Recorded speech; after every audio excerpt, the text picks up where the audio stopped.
Hi friends, అందరికీ నమస్కారం. అంజలి కథలకి స్వాగతం. ఈరోజు జానపద నవల పేరు భూతాల దీవి బేతాళ మాంత్రికుడు. ఈ కథను రచించిన వారు శ్రీ సుధామయ్య గారు. అది దట్టమైన కీకారణ్యం. ఆ కీకారణ్యంలో పెద్ద పెద్ద మర్రి చెట్లు ఓడలతో నిండి ఉన్నాయి. మానవ మాతృలెవరూ ప్రవేశించలేని దుర్భేద్యమైన దట్టమైన ఆ కీకారణ్యంలోకి బేతాళ మాంత్రికుడు అడుగుపెట్టాడు. బేతాళ మాంత్రికుడు రాకతో ఆ దట్టమైన అడవి భయ విహల్వంగా మారిపోయింది. బేతాళ మాంత్రికుడు అడుగులు వేస్తూ ఉంటే భూమి భూకంపం వచ్చినట్లు దద్దరిల్లిపోసాగింది.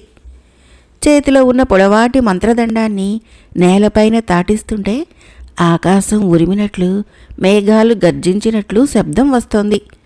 ఆ అడవిలో ఉన్న ఎండుటాకులు భయంతో వణికిపోసాగాయి. ఆకాశంలోని మేఘాలు నల్లని మబ్బులుగా మారిపోయి భూమి వంక భీతితో చూస్తూ ఉండిపోయాయి.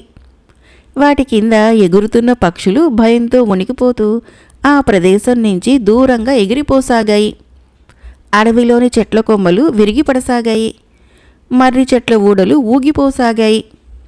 బేతాళ మాంత్రికుడు అడుగు వేస్తున్న చోటల్లా నేల లోపలికి కుంగిపోయి మరలా యథాస్థానానికి వస్తోంది. మాంత్రికుడు సిగ నుండి జారిన జట నల్లని పాయలుగా విడిపోయి భీతి కొలుపుతోంది.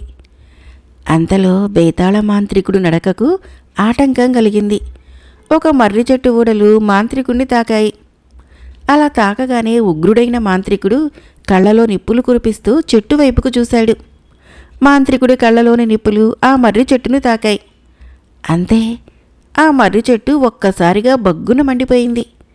అది చూసిన మిగిలిన చెట్లు భయంతో ఆకు కూడా కదిలించకుండా మిన్నకుండిపోయాయి.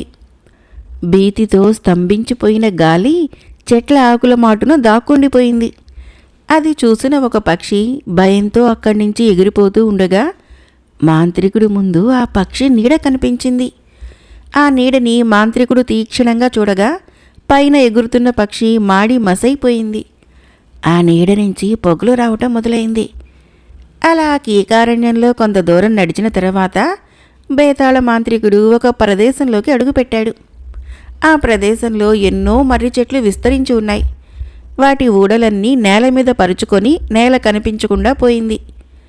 ఆ ఊడల మీద నడుస్తూ బేతాళ మాంత్రికుడు మరింత ముందుకు వెళ్ళాడు. మాంత్రికుడు అడుగు వేసిన చోట ఆ ఊడలన్నీ నలిగిపోయి మాయమైపోతున్నాయి.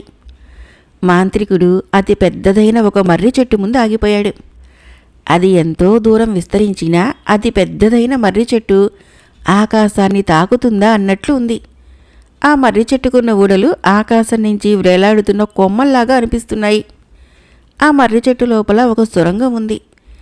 ఆ సొరంగం ముందు భాగాన్ని బేతాళ మాంత్రికుడు తన మంత్రదండంతో తాకించగా ఆ సొరంగ మార్గము పెద్ద శబ్దం చేస్తూ వాకిలి తెరుచుకుంది. వాకిలి తెరుచుకోగానే అందులోకి తన వామహస్తపు అరచేతిని లోపలికి పెట్టి ఏదో మంత్రం పఠించగానే మాంత్రికుడు అరచేతిలోకి ఒక చిన్న గుహ వచ్చింది. అది మాంత్రికుడు అరచేతిలో ఇమిడిపోయింది. తన అరచేతిలోకి వచ్చిన చిన్న గుహని మాంత్రికుడు కొంచెం ముందుకు వెళ్ళి దానిని నేలపై ఉంచి తన మంత్రదండంతో 3 సార్లు తట్టాడు. వెంటనే గుహ అతి పెద్దగా మారిపోయింది. గుహను బయటికి తీసిన ఊడల మర్రి చెట్టును తన మంత్రదండంతో తట్టగానే అది అతి చిన్నగా మారిపోయింది. చిన్నగా మారిపోయిన ఆ మర్రి చెట్టును చేతిలో పట్టుకొని తన జట నుండి ఒక కేశాన్ని లాగి నేల మీదకు కొట్టగానే జటాసురుడు ప్రత్యక్షమై, బేతాళ మాంత్రిక, తమ ఆజ్ఞ అన్నాడు. జటాసురా, ఈ బేతాళ మర్రిని తీసుకొని నీ శిరస్సుపై ఉంచుకో అనగానే జటాసురుడు ఆ మర్రి చెట్టును తీసుకొని తన తలపై ఉంచుకున్నాడు. అది చూసిన బేతాళ మాంత్రికుడు జటాసురుణ్ణి చూస్తూ, జటాసురా, నేను బేతాళ గుహ నుంచి తిరిగి వచ్చే వరకు ఈ బేతాళ మర్రి నీ శిరస్సుపైనే ఉండాలి. అలా కాదని నువ్వు ఈ బేతాళ మర్రిని క్రిందకు దించితే దానికున్న ఊడలు నిన్ను చుట్టుముట్టి బంధించి బేతాళ మర్రికి బలినిస్తాయి. నువ్వు ఎట్టి పరిస్థితుల్లోనూ ఈ బేతాళ మర్రిని భూమి మీదకి దించకూడదు అని చెప్పి బేతాళ మాంత్రికుడు బేతాళ గుహలోకి అడుగుపెట్టాడు. బేతాళ మాంత్రికుడు తన నివాస స్థానమైన బేతాళ గుహలోకి అడుగుపెట్టే సమయంలో అక్కడే నిద్రపోతూ ఉన్న మర్రిభూతం పైకి లేచింది. నిద్రపోతున్న మర్రిభూతాన్ని చూడగానే మాంత్రికుడు కళ్ళల్లో నిప్పులు కురిపిస్తూ తన మంత్రదండంతో మర్రిభూతాన్ని తాకబోయాడు. గజగజ వణుకుతూ మర్రిభూతం ఇలా అన్నది, మహామాంత్రిక, మీరు గుహలోకి అడుగుపెట్టక మునిపే అప్రమత్తమై గుహ అంతటా తివాచీలా పరుచుకుంటాను. ఒక్కసారికి మన్నించండి మహామాంత్రిక అని వేడుకుంటూ ఆ మర్రిభూతము గుహ అంతటా తివాచీలా పరుచుకుంది. ఆ తివాచీ మీద ముందుకు నడవసాగాడు బేతాళ మాంత్రికుడు. ఆ మర్రిభూతపు తివాచీని దాటి ముందుకు అడుగు వేయగానే గుహలో ఒక పక్కగా వేలాడుతున్న క్షుద్ర బేతాళ మాంత్రికుడు ముందు వాలాడు. క్షుద్రను చూసిన మాంత్రికుడు, క్షుద్ర, వేగిరమే బేతాళ పూజకు సర్వం సిద్ధం చేయమని ఆజ్ఞాపించాడు. క్షుద్ర బేతాళ పూజకు అన్నీ సిద్ధం చేస్తున్న సమయంలో బేతాళ మాంత్రికుడు బేతాళదేవి విగ్రహం ముందుకు వెళ్ళసాగాడు. బేతాళదేవి విగ్రహము నిలువెత్తు రూపంలో భయంకరంగా అగుపిస్తోంది. మెడలో కపాలమాలతో రౌద్రాకారంలో నిలువెత్తున నిలబడి ఉన్న బేతాళదేవుని ప్రసన్నం చేసుకోవటానికి మాంత్రికుడు పూజ మొదలుపెట్టాడు. భీతి కొలిపే క్షుద్ర పూజలు సలుపుతూ ఉండిపోయాడు. చాలాసేపటి తర్వాత అక్కడున్న చల్లారి ఉన్న నిప్పుల గుండాన్ని తీక్షణంగా చూశాడు. అంతే, ఆ నిప్పుల గుండంలో అగ్ని రాజుకొని నిలువెత్తిన మండసాగింది. బేతాళదేవి ముందు నిలబడి మంత్రాలు పఠిస్తూ ఉన్న బేతాళ మాంత్రికుడు నిలబడి ఉన్న చోటు నుంచే నిప్పుల గుండంలోకి చేయి చాపాడు. అంత దూరం సాగిన చెయ్యి ఆ అగ్ని మంటల నుంచి ఒక కరవాలాన్ని అందుకుంది. అలా వచ్చిన ఆ కరవాలంతో తన కంఠాన్ని ఖండించుకున్నాడు బేతాళ మాంత్రికుడు. కరవాలపు వేటితో వేరుపడిన ఆ శిరస్సు బేతాళదేవి విగ్రహం చుట్టూ ప్రదక్షిణలు చేయసాగింది. 100 ప్రదక్షిణల అనంతరము శిరస్సు వెళ్ళి మాంత్రికుడికి అతుక్కుంది. నిద్రలో నుంచి లేచినట్లు లేచిన బేతాళ మాంత్రికుడు ఎదుట బేతాళదేవి భీకరాకారంతో ప్రత్యక్షమైంది. బేతాళ మాంత్రిక, నన్నెందుకు ఆహ్వానించావు అని అడగగానే, మాత, నేను ఈ సమస్త జగత్తుకు అధిపతిని కావాలి. ఈ సకల జగత్తు నా ఆధీనంలో ఉండాలి. నేను ఈ లోకాన్ని జయించిన సార్వభౌముడు కావాలి అని కోరాడు. అది విన్న బేతాళదేవి, మహామాంత్రిక, నువ్వు కోరుకున్న కోరిక దుస్సాధ్యమైంది, అసంభవమైంది. మరేదైనా కోరుకో అన్న బేతాళదేవి మాటలకి ఏమాత్రమూ అంగీకరించని మాంత్రికుడు, బేతాళమాత, మీ అనుగ్రహం ఉంటే నేను అనుకున్నది తప్పకుండా సాధించగలను. మీరు నా కోరిక నెరవేర్చే వరకు నేను ఎన్నిసార్లైనా నన్ను నేను శిరచ్ఛేదం చేసుకుంటూనే ఉంటాను అని బేతాళ మాంత్రికుడు పలికిన మాటలకి బేతాళదేవి, మహామాంత్రిక, నీ కోరిక తీర్చదగినది కాదు. కానీ నీ పట్టుదల చూసి నీ కోరికను నెరవేరుస్తాను. కానీ నువ్వు ప్రపంచానికే సార్వభౌముడి కావాలంటే ముందుగా భూతాల దేవిని వశపరుచుకోవలసి ఉంటుంది. అటు పిమ్మట నీ కోరిక నెరవేరటానికి మార్గం సుగమమైతుంది. భూతాల దేవిని మొదటగా స్వాధీనం చేసుకోమని పలికి బేతాళదేవి అదృశ్యమైపోయింది.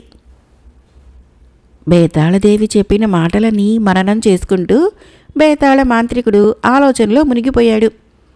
భూతాళదేవిని వశం చేసుకోవాలంటే అదంత సులభమైన పని కాదు. జగత్తులోని అన్ని రకాల భూతప్రేత పిశాచాలకు సంబంధించిన అన్ని భూతాలు భూతాళదేవిలో ఉండటమే కాక అందులో చిన్న పెద్ద భూతాలు ఎన్నో ఉన్నాయి. వాటిలో కొన్ని శక్తివంతమైన భూతాలు అదృశ్య రూపంలో భూతాళదేవిని కాపలా కాస్తున్నాయి. అంతేకాక భూతాళదేవి చుట్టూ ఒక పెద్ద కందకం ఉంది. ఆ కందకానికి అగ్నిశిఖుడు కాపలాగా ఉంటాడు. భూతాళదేవిలోకి అడుగుపెట్టడానికి ప్రయత్నించిన అగ్నిశిఖుడిని భూతాలు బంధించి కందకం ఏర్పాటు చేసి ఆ కందకానికి అగ్నిశిఖుడిని కాపలాగా ఏర్పరుచుకున్నాయి. భూతాళదేవిలోకి అడుగుపెట్టాలని సాహసించిన వారెవరూ ప్రాణాలతో మిగిలిలేరు. అతి శక్తివంతమైన ఆ దేవిలోకి మాయోపాయాలతో ఎవరైనా ప్రవేశించినా సరే వారి అసలు రూపం కోల్పోయి విచిత్ర రూపాల్లోకి మారిపోతారని వినికిడి.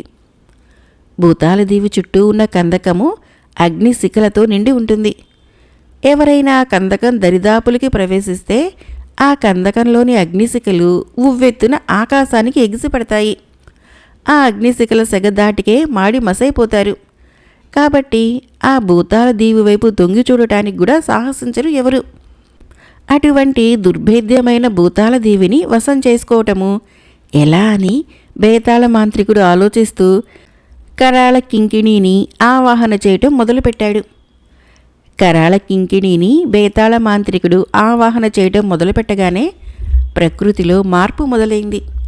ప్రశాంతంగా ఉన్న ప్రకృతి ఒడిలో బీభత్సం ఆరంభమైంది. నల్లటి కారు మబ్బులు నలువైపుల నుంచి కమ్ముకొని వచ్చాయి. ఉరుములతో ఉగ్రంగా గర్జిస్తున్న ఆకాశాన్ని చూసిన భూమాత ఉలిక్కిపడింది. అడవి జంతువులు ఆ ఉత్పాతాన్ని చూసి భయ విహల్వంగా పరుగు తీయటం మొదలుపెట్టాయి. చెట్ల మీద పక్షులు భీతితో కర్ణ కఠోరంగా అరవటం మొదలుపెట్టాయి. అన్ని దేశాల రాజ్యాల ప్రజలు ఏం ప్రళయం ముంచుకొస్తున్నదో అని దైవ సన్నిధిలో పూజలు మొదలుపెట్టారు. ప్రశాంతంగా ఉన్న సముద్రాలు ఉవ్వెత్తున ఎగిసిపడుతున్న భీకరమైన అలలతో ఘోషించసాగాయి. బలమైన ఈదురుగాలుల దాటికి మహామహా వృక్షాలు కంపించసాగాయి. కీకారణ్యంలో బేతాళ మాంత్రికుడి గుహకు 1 యోజనం దూరంలో భూమిలో కదలికలు ఆరంభమై భూమి రెండుగా చీలసాగింది. ఆ రెండుగా చీలిన భూమి నుంచి వికటాట్టహాసం చేస్తూ ఒక భయంకరాకారం బయటికి వచ్చింది. ఆ ఆకారము ఆకాశాన్ని తాకుతుందేమో అన్నంత పెద్దగా ఉంది. అది ఒక బ్రహ్మరాక్షసి. ఆ రాక్షసి బయటికి రాగానే రెండుగా చీలిన నేల యథాప్రకారంగా మూసుకుపోయింది. ఆ కీకారణ్యంలో బేతాళ మాంత్రికుడి గుహవైపు అడుగులు వేయసాగింది ఆ బ్రహ్మరాక్షసి. అది అడుగులు వేస్తూ ఉంటే నేల కుంగిపోయి గోతులు ఏర్పడసాగాయి. ఆ రాక్షసి చేతివేళ్లు తగిలిన మహామహా వృక్షాలు కూకటి వేళ్లతో సహా కూలిపోసాగాయి. ఆ కీకారణ్యంలో తిరిగే క్రూరమైన జంతుజాలము ఆ రాక్షసి దాటికి నామరూపాలు లేకుండా పోసాగాయి. బేతాళ మాంత్రికుడు గుహ వద్దకు చేరుకున్న బ్రహ్మరాక్షసి గుహలోనికి పోవాలని ప్రయత్నించి విఫలురాలైపోయింది. వెంటనే బయట నుంచి మహామాంత్రిక అంటూ గర్జించింది. ఆ గర్జనకి కొండలు కోనలు ఊగిపోయాయి. భూమి ఒక్కసారిగా కంపించింది. బ్రహ్మరాక్షసి పిలుపు విన్న బేతాళ మాంత్రికుడు గుహ బయటికి వచ్చాడు. ఆకాశం వంక తలెత్తి చూసి కరాళ కంకిణి తగ్గు తగ్గు అనగానే ఆ బ్రహ్మరాక్షసి ఆకారము ఒక్కసారిగా కుదించుకుపోయింది. కరాళ కింకిణి ధాటికి బేతాళ మర్రిని శిరస్సుపై మోస్తున్న జటాసురుడు మూర్ఛపోయాడు. బేతాళ మాంత్రికుడు తన మంత్రదండంతో తట్టగానే పైకి లేచి యథాప్రకారంగా బేతాళ మర్రిని మోయటం మొదలుపెట్టాడు. మామూలు రూపంలోకి మారిన కరాళ కింకిణి బేతాళ మాంత్రికుడితో పాటు బేతాళ గుహలోకి ప్రవేశించింది. కరాళ కింకిణి, నువ్వు తక్షణమే భూతాల దీవికి బయలుదేరి వెళ్ళి అక్కడ అల్లకల్లోలం సృష్టించాలి అని ఆ రాకాసిని ఆజ్ఞాపించాడు బేతాళ మాంత్రికుడు. భూతాల దీవి అనగానే కరాళ కింకిణి ఉలిక్కిపడింది. భూతాల దీవికా అని అడుగుతున్న కరాళ కింకిణిని చూసి బేతాళ మాంత్రికుడు, నీకేం భయం వలదు. భూతాల దీవిలో ఉపయోగించుకోవటానికి నీకు కొన్ని క్షుద్రశక్తులను నీ పరం చేస్తాను. వాటి సహాయంతో నువ్వు తప్పకుండా భూతాల దీవిలో మనగలవు అని చెప్పిన మాంత్రికుడు మాటలని అంగీకరించింది కరాళ కింకిణి. గాలిలో తేలుతూ బైఠాయించిన కరాళ కింకిణి ఒక పక్కగా బేతాళ మాంత్రికుడు నిప్పుల గుండంలో అనేక రకాల వస్తువులను వేస్తూ జంతువులను బలి ఇస్తూ క్షుద్రశక్తుల్ని ఆవాహన చేయటం మొదలుపెట్టాడు. నిప్పుల గుండం నుంచి వెలువడుతున్న క్షుద్రశక్తులు బేతాళ గుహలో చెల్లా చెదురుగా తిరగటం మొదలుపెట్టాయి. తన గుహలాంటి నోటితో ఆ తిరుగుతున్న కొన్ని క్షుద్రశక్తులను మింగేసింది కరాళ కింకిణి. మరికొన్ని క్షుద్రశక్తులను తన చేతితో ఒడిసి పట్టుకున్నది. ఎన్నో క్షుద్రశక్తులను పొందిన తర్వాత కరాళ కింకిణి పైకి లేచింది. అత్యంత భయంకరమైన అతి శక్తివంతమైన క్షుద్రశక్తులకు ఆలవాలమైన కరాళ కింకిణిని చూసి బేతాళ మాంత్రికుడు తన కోరిక నెరవేరే సమయము ఆసన్నమైనదని వికటాట్టహాసం చేస్తూ కరాళ కింకిణిని భూతాల దీవికి బయలుదేరమని ఆదేశించాడు. భీకర శక్తులతో భయంకరంగా ఉన్న కరాళ కింకిణి తమరి ఆజ్ఞ మహామాంత్రిక అంటూ గాలిలోకి ఎగిరి భూతాల దీవి వైపు పయనించసాగింది. కరాళ కింకిణి కనుమరుగయ్యే వరకు చూస్తూ ఉండిపోయిన బేతాళ మాంత్రికుడు జటాసురుడి శిరస్సుపై ఉన్న బేతాళ మర్రిని క్రిందకు దించి మంత్రదండంతో తాకగానే ఆకాశాన్నంటుతూ విస్తరించుకొని పోయింది. వెంటనే బేతాళ గుహ అతి చిన్నదిగా మారిపోయింది. ఆ గుహని బేతాళ మర్రిలో ఉన్న సొరంగంలో ఉంచి అక్కడి నుంచి బయలుదేరాడు బేతాళ మాంత్రికుడు. జటాసురుడు మాయమైపోయాడు.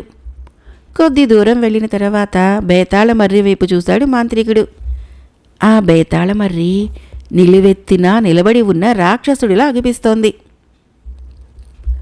గాలిలో పయనిస్తూ ఉన్న కరాళ కింకిణి భూతాలదేవిని సమీపించింది. తన ఆకారాన్ని కుదించుకొని భూతాలదేవి చుట్టూ ఉన్న కందకం వద్దకు వచ్చింది. ఆకారాన్ని పెంచి కందకం దాటడానికి ప్రయత్నిస్తూ ఉన్న సమయంలో అగ్నిశుకుడు తన శక్తి అయిన అగ్నికీలలను వెదజల్లటం మొదలుపెట్టాడు. ఆ అగ్నికీలలని సునాయాసంగా తన నోరు తెరిచి మింగేసింది కరాళ కింకిణి. అది చూసిన అగ్నిశుకుడు అగ్నికీలలని మరింత పెద్దగా వెదజల్లసాగాడు. ఆ అగ్నికీలల్ని అడ్డుకోవటానికి కరాళ కింకిణి తన అరచేతిని ముందుకు సాచింది. ఆ అరచేతి నుంచి జలధార ఉవ్వెత్తున ఎగసిపడుతూ ఆ అగ్నికీలలని ఆర్పసాగింది. నివ్వెరపోయిన అగ్నిశుకుడు తన విశ్వరూపాన్ని ప్రదర్శించడం మొదలుపెట్టాడు. ఈసారి అగ్నిశుకుడు వెదజల్లుతూ ఉన్న అగ్నికీలలు ఆకాశాన్ని అంటుతున్నాయి. ఆ అగ్నికీలల దాటికి భూతాల దీవి నుండి ఆమడ దూరం వరకు ఉన్న ప్రాంతమంతా నల్లగా మాడిపోసాగింది. ఆమడ దూరంలోపు ఉన్న జంతుజాలము, పక్షులు అన్నీ ఆ అగ్నిసెగల దాటికి ప్రాణాలు కోల్పోయాయి. ఆ అగ్నిసెగల దాటికి కరాళ కింకిణి ఏనుగుల్లాంటి కాళ్ళు మాడిపోసాగాయి. అది చూసి కరాళ కింకిణి బాధతో బిగ్గరగా అరుస్తూ తన నోటి నుంచి అరచేతుల నుంచి జలధారలని వదలసాగింది. ఉవ్వెత్తున ఎగసిపడుతూ ఉన్న జలధారలు అగ్నిశుకుడిని కందకం నుంచి బయటికి రాకుండా చేశాయి. ఆకాశాన్ని అంటుతూ ఉన్న అగ్నికీలలు అంతే వేగంగా ఆరిపోసాగాయి. అగ్నిశిఖుడు ఇక కందకం నుంచి బయటికి రాలేడు అని అనుకున్న కరాళ కింకిణి కందకం దాటి భూతాల దీవిలోకి అడుగుపెట్టింది. అది కులదీప మహర్షి ఆశ్రమం. సకల శాస్త్ర పారంగతుడు, సకల విద్యా కోవిదుడు అయిన కులదీప మహర్షి వద్ద పలు దేశాల రాకుమారులు విద్యనభ్యసిస్తూ ఉండేవారు. కులదీప మహర్షి తన కుమార్తె అయిన అంజనతో కలిసి ఆశ్రమంలో నివసిస్తూ ఉండేవాడు. ఆశ్రమం చుట్టూ ప్రకృతి ఆకుపచ్చని తివాచీ పరుచుకొని ఉండటమే కాక పలు రకాల ఫలవృక్షాదులతో ఎన్నో రకాల పూల మొక్కలతో నిండి ఉంది. పక్షుల కిలకిలా రావాలతో సాధు జంతువులైన కుందేళ్లు, హరిణులు మొదలైన వాటితో ఆశ్రమ వాతావరణము ఆహ్లాదకరంగా ఉండేది. గురుపుత్రిక అయిన అంజనను అన్ని దేశాల రాకుమారులు తమ సోదరిగా భావిస్తూ కలిసిమెలిసి ఉండేవాళ్ళు. ఆ రాకుమారులలో మగధ రాకుమారుడైన విజయశీలుడు కూడా ఉన్నాడు. విజయశీలుడు తన సోదరుడైన వినయశీలుడితో కులదీప మహర్షి ఆశ్రమంలో విద్యలను అభ్యసిస్తూ ఉండేవాడు. ఒకనాడు గురుపుత్రిక అయిన అంజన గాయపడిన ఒక హరిణికి సపర్యలు చేస్తూ ఉన్నది. అంతలో అటువైపుగా వచ్చిన విజయశీలుడు ఆ హరిణిని చూసి, సోదరి, ఈ హరిణి ఇప్పుడే చెంగున పరుగులు పెట్టేటట్లు చేస్తాను, చూస్తూ ఉండమని చెప్పి ఆశ్రమం పక్కనే ఉన్న ఏదో మొక్క తెంపుకు రావటానికి వెళ్ళటానికి ఉద్యుక్తుడైతూ ఉండగా, సోదరా, నేను వెళ్ళి ఆ మొక్కను తీసుకుని వస్తానని చెప్పి అంజన అక్కడి నుంచి వెళ్ళిపోయింది. తన ఒడిలో ఉన్న హరిణిని చూస్తూ ఉండిపోయిన విజయశీలుడికి అల్లంత దూరాన ఏదో రథం వస్తున్న శబ్దం వినిపించసాగింది. క్రమంగా ఆ రథ శబ్దం బాగా దగ్గరైంది. విజయశీలుడికి ఒక పక్కగా ఆగిన ఆ రథం నుంచి ఒక అపురూప సౌందర్య రాశి క్రిందకు దిగింది. విజయశీలుడు తన ఒడిలో ఉన్న జింకకు సపర్యలు చేస్తూ ఉండటం చూసి ఆ సౌందర్య రాశి హృదయం చలించింది. తన ఎదురుగా వచ్చిన ఆ అద్భుతమైన సౌందర్యాన్ని అప్రతిభుడై చూస్తూ ఉండిపోయాడు విజయశీలుడు. అంతలో అక్కడికి వచ్చిన అంజన ఆ సౌందర్య రాశిని చూసి, వీణ, ఎన్నాళ్ళకి వచ్చావు అంటూ కౌగలించుకుంది. వారిద్దరినీ ఆశ్చర్యంగా చూస్తున్న విజయశీలుడితో అంజన ఇలా చెప్పింది, సోదరా, ఈమె నా ప్రియమైన చిన్ననాటి మిత్రురాలు, కుంతల దేశ యువరాణి వీణాధరి. అప్పుడప్పుడు తన అంతఃపురం నుంచి మన ఆశ్రమానికి వచ్చి ఈ ప్రకృతి ఒడిలో గడిపి వెళ్ళటము తనకు చాలా ఇష్టము అంటూ చెప్పింది. అప్పుడు వీణాధరి విజయశీలుడికి చేతులు జోడించి నమస్కరించింది. ప్రతి నమస్కారం చేసిన విజయశీలుణ్ణి చూపిస్తూ అంజన వీణాధరికి వీరు మగధ దేశపు యువరాజు విజయశీలుడు అని పరిచయం గావించి వీణాధరిని తోడ్కొని ఆశ్రమం వైపు నడక సాగించటం మొదలుపెట్టింది. అలా వెళుతున్న వీణాధరిని అలాగే చూస్తూ ఉండిపోయాడు విజయశీలుడు. అది మగధ మహాసామ్రాజ్యం. మహారాజు ధర్మశీలుడు, మహారాణి కాంతిమతి తమ అంతరంగిక మందిరంలో కొద్ది రోజులలో తన విద్యాభ్యాసం ముగించుకొని మగధకు తిరిగి రాబోయే రాకుమారుడు విజయశీలుడు పట్టాభిషేకం గురించి చర్చించుకుంటున్నారు. వినయశీలుడి విద్యాభ్యాసము ఇంకా ఇప్పుడే పూర్తి కానందున వినయశీలుడు మరికొంతకాలము కులదీప మహర్షి ఆశ్రమంలోనే ఉండవలసి వస్తుందనుకుంటూ తమ చర్చను ముగించి శయ్యాగారం వైపు వెళ్ళిపోయారు. కుంతల యువరాణి వీణాధరి, మగధ రాకుమారుడు విజయశీలుడు వలపు సీములలో విహరిస్తూ ఒకనాడు అంజనకు దొరికిపోయారు. వారిని చూసిన అంజన, మీ వివాహానికి ఇప్పటికే చాలా ఆలస్యమైంది. వెంటనే మీ వివాహానికి ఏర్పాట్లు గావించమని మగధ కుంతల దేశాలకి వర్తమానం పంపుతానంటూ హాస్యమాడుతూ అక్కడి నుంచి వెళ్ళిపోయింది. అది చూసి నవ్వుకుంటూ వీణాధరి విజయశీలులిద్దరూ ముందుకు సాగారు. మగధ దేశంలో ఆ వేళ అట్టహాసంగా వేడుకలు ఆరంభమయ్యాయి. మగధ యువరాజైన విజయశీలుడు విద్యాభ్యాసం ముగించుకొని మగధకు తిరిగి వచ్చే సమయము ఆసన్నమైంది. అందుకే మగధ రాజకోటతో పాటు మగధ ప్రజలందరూ ఉత్సాహంగా సంబరాలు, వేడుకలు ఆరంభించారు. ఆశ్రమంలో విచారగ్రస్తుడై ఉన్న విజయశీలుడిని చూసిన అంజన కంగారు పడిపోయింది. సోదరా, తమ విచారానికి కారణం తెలుసుకోవచ్చునా అని అడిగిన అంజన మాటలను విని విజయశీలుడు ఉలికిపాటుతో సర్దుకున్నాడు. అది చూసిన అంజన వీణాధరిని ఏదో ఒక నెపంతో కలుసుకునే మార్గం లభించకపోదు, విచారం వలదు సోదరా అన్న మాటలకి కొంత ఉపశమించి విజయశీలుడు గురువైన కులదీప మహర్షి వద్ద, ఇతర సహచరుల వద్ద సెలవు తీసుకొని మగధ రాజ్యానికి బయలుదేరాడు. మగధ నగర శివార్లలోకి అడుగుపెట్టిన విజయశీలుడిని అందరూ ఎదురెగ్గి ఆహ్వానించారు. ప్రజల హర్షధ్వానాల మధ్య రాజకోటను చేరుకున్నాడు విజయశీలుడు. కాంతిమతి, ధర్మశీలుడు ఇరువురు విజయశీలుడిని చూసి ఎంతగానో సంతోషించారు. పిమ్మట పట్టాభిషేకం గావించుకొని మగధ సింహాసనాన్ని అధిష్ఠించమని కోరిన తన తల్లిదండ్రులతో విజయశీలుడు ఇలా వివరించసాగాడు. మగధ సింహాసనాన్ని అధిష్ఠించడానికి ముందు నేను ఒక ఏడాది పాటు దేశ సంచారం చేసి వస్తాను. అటు పిమ్మట మాత్రమే సింహాసనం అధిష్ఠిస్తానని వివరించాడు.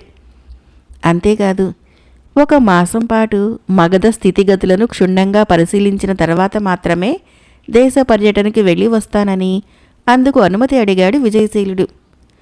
అది విన్న ధర్మపాలుడు, కాంతిమతి ఎంతగానో సంతోషించి తమ అంగీకారం తెలిపారు. మరుసటి రోజు రాజదర్బారులో తన తండ్రి ధర్మశీలుడితో పాటు కొలువయ్యాడు విజయశీలుడు. మగధ రాజ్యానికి విజయశీలుడు వచ్చి అప్పుడే 4 రోజులు గడిచిపోయాయి.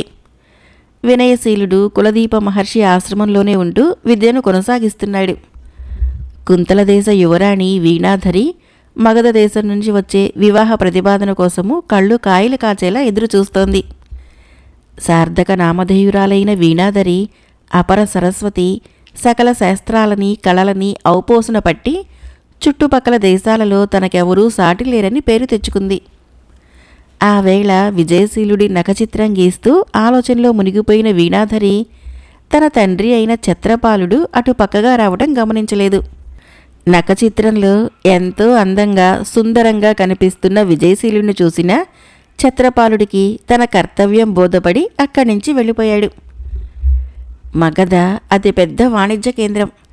పలు దేశాల వర్తకులు, వాణిజ్యవేత్తలు మగధకు వచ్చి అక్కడ తమ లావాదేవీలను జరుపుకునేవారు. ఆ వేళ అక్కడ ఒక విచిత్రమైన సంఘటన జరగటం మొదలైంది. అక్కడున్న ధాన్యపు సంచీలు మెల్లగా గాలిలోకి లేచి ముందుకు వెళ్ళసాగాయి. వాటిని చూసి ఆశ్చర్యపోయిన వర్తకులు వాటి వెంట వెళ్ళసాగారు. అంత బరువున్న ధాన్యపు సంచీలు గాలిలోకి ఎలా లేచాయో, ఎక్కడికి వెళుతున్నాయో అర్థం కాక అక్కడ చాలామంది గుమిగూడి చూడటం మొదలుపెట్టారు. అలా చూస్తున్న వారందరి మీద ధాన్యపు సంచీలు మూత విడిపోయి ధాన్యపు రాశి రాలసాగింది. అది చూసి అందరూ అక్కడి నుంచి పలాయనం మొదలుపెట్టారు. అంతలో ఆ ధాన్యపు సంచీల సొంతదారు అదంతా చూసి గుండెలు బాదుకోవటం మొదలుపెట్టాడు. ఒకచోట కూర్చున్న మనుషులు ఇద్దరు గాలిలోకి లేచి దూరంగా ఉన్న చెట్టు మీదకు చేరారు. తామక్కడికి ఎలా చేరామో అర్థం కాక వాళ్ళిద్దరూ కంగారు పడుతూ ఉంటే వారిని చూసి మిగిలిన వాళ్ళు నవ్వటం మొదలుపెట్టారు. ఏం జరుగుతుందో అర్థం కాని మిగిలిన ప్రజలు ఆశ్చర్యంతోనూ భయంతోనూ జరుగుతున్నదంతా చూడసాగారు. మరికొంతమంది పరుగు పరుగున రాజకోటకి వెళ్ళి జరుగుతున్నదంతా సేనాని సూరసేనుడికి వివరించారు. అదంతా విని ఆశ్చర్యపోయిన సూరసేనుడు కొంతమంది భటులను జరుగుతున్నదేమిటో తెలుసుకుని రమ్మని పంపాడు. సూరసేనుడు పంపిన భటులు బయటకు వచ్చారు. కొంత దూరం నడిచాక వారి పాదాలు కదలడానికి వీలు లేకుండా నేలకు అంటుకుపోయాయి. ఎంత ప్రయత్నించినా సరే వారి పాదాలు కదలటం లేదు.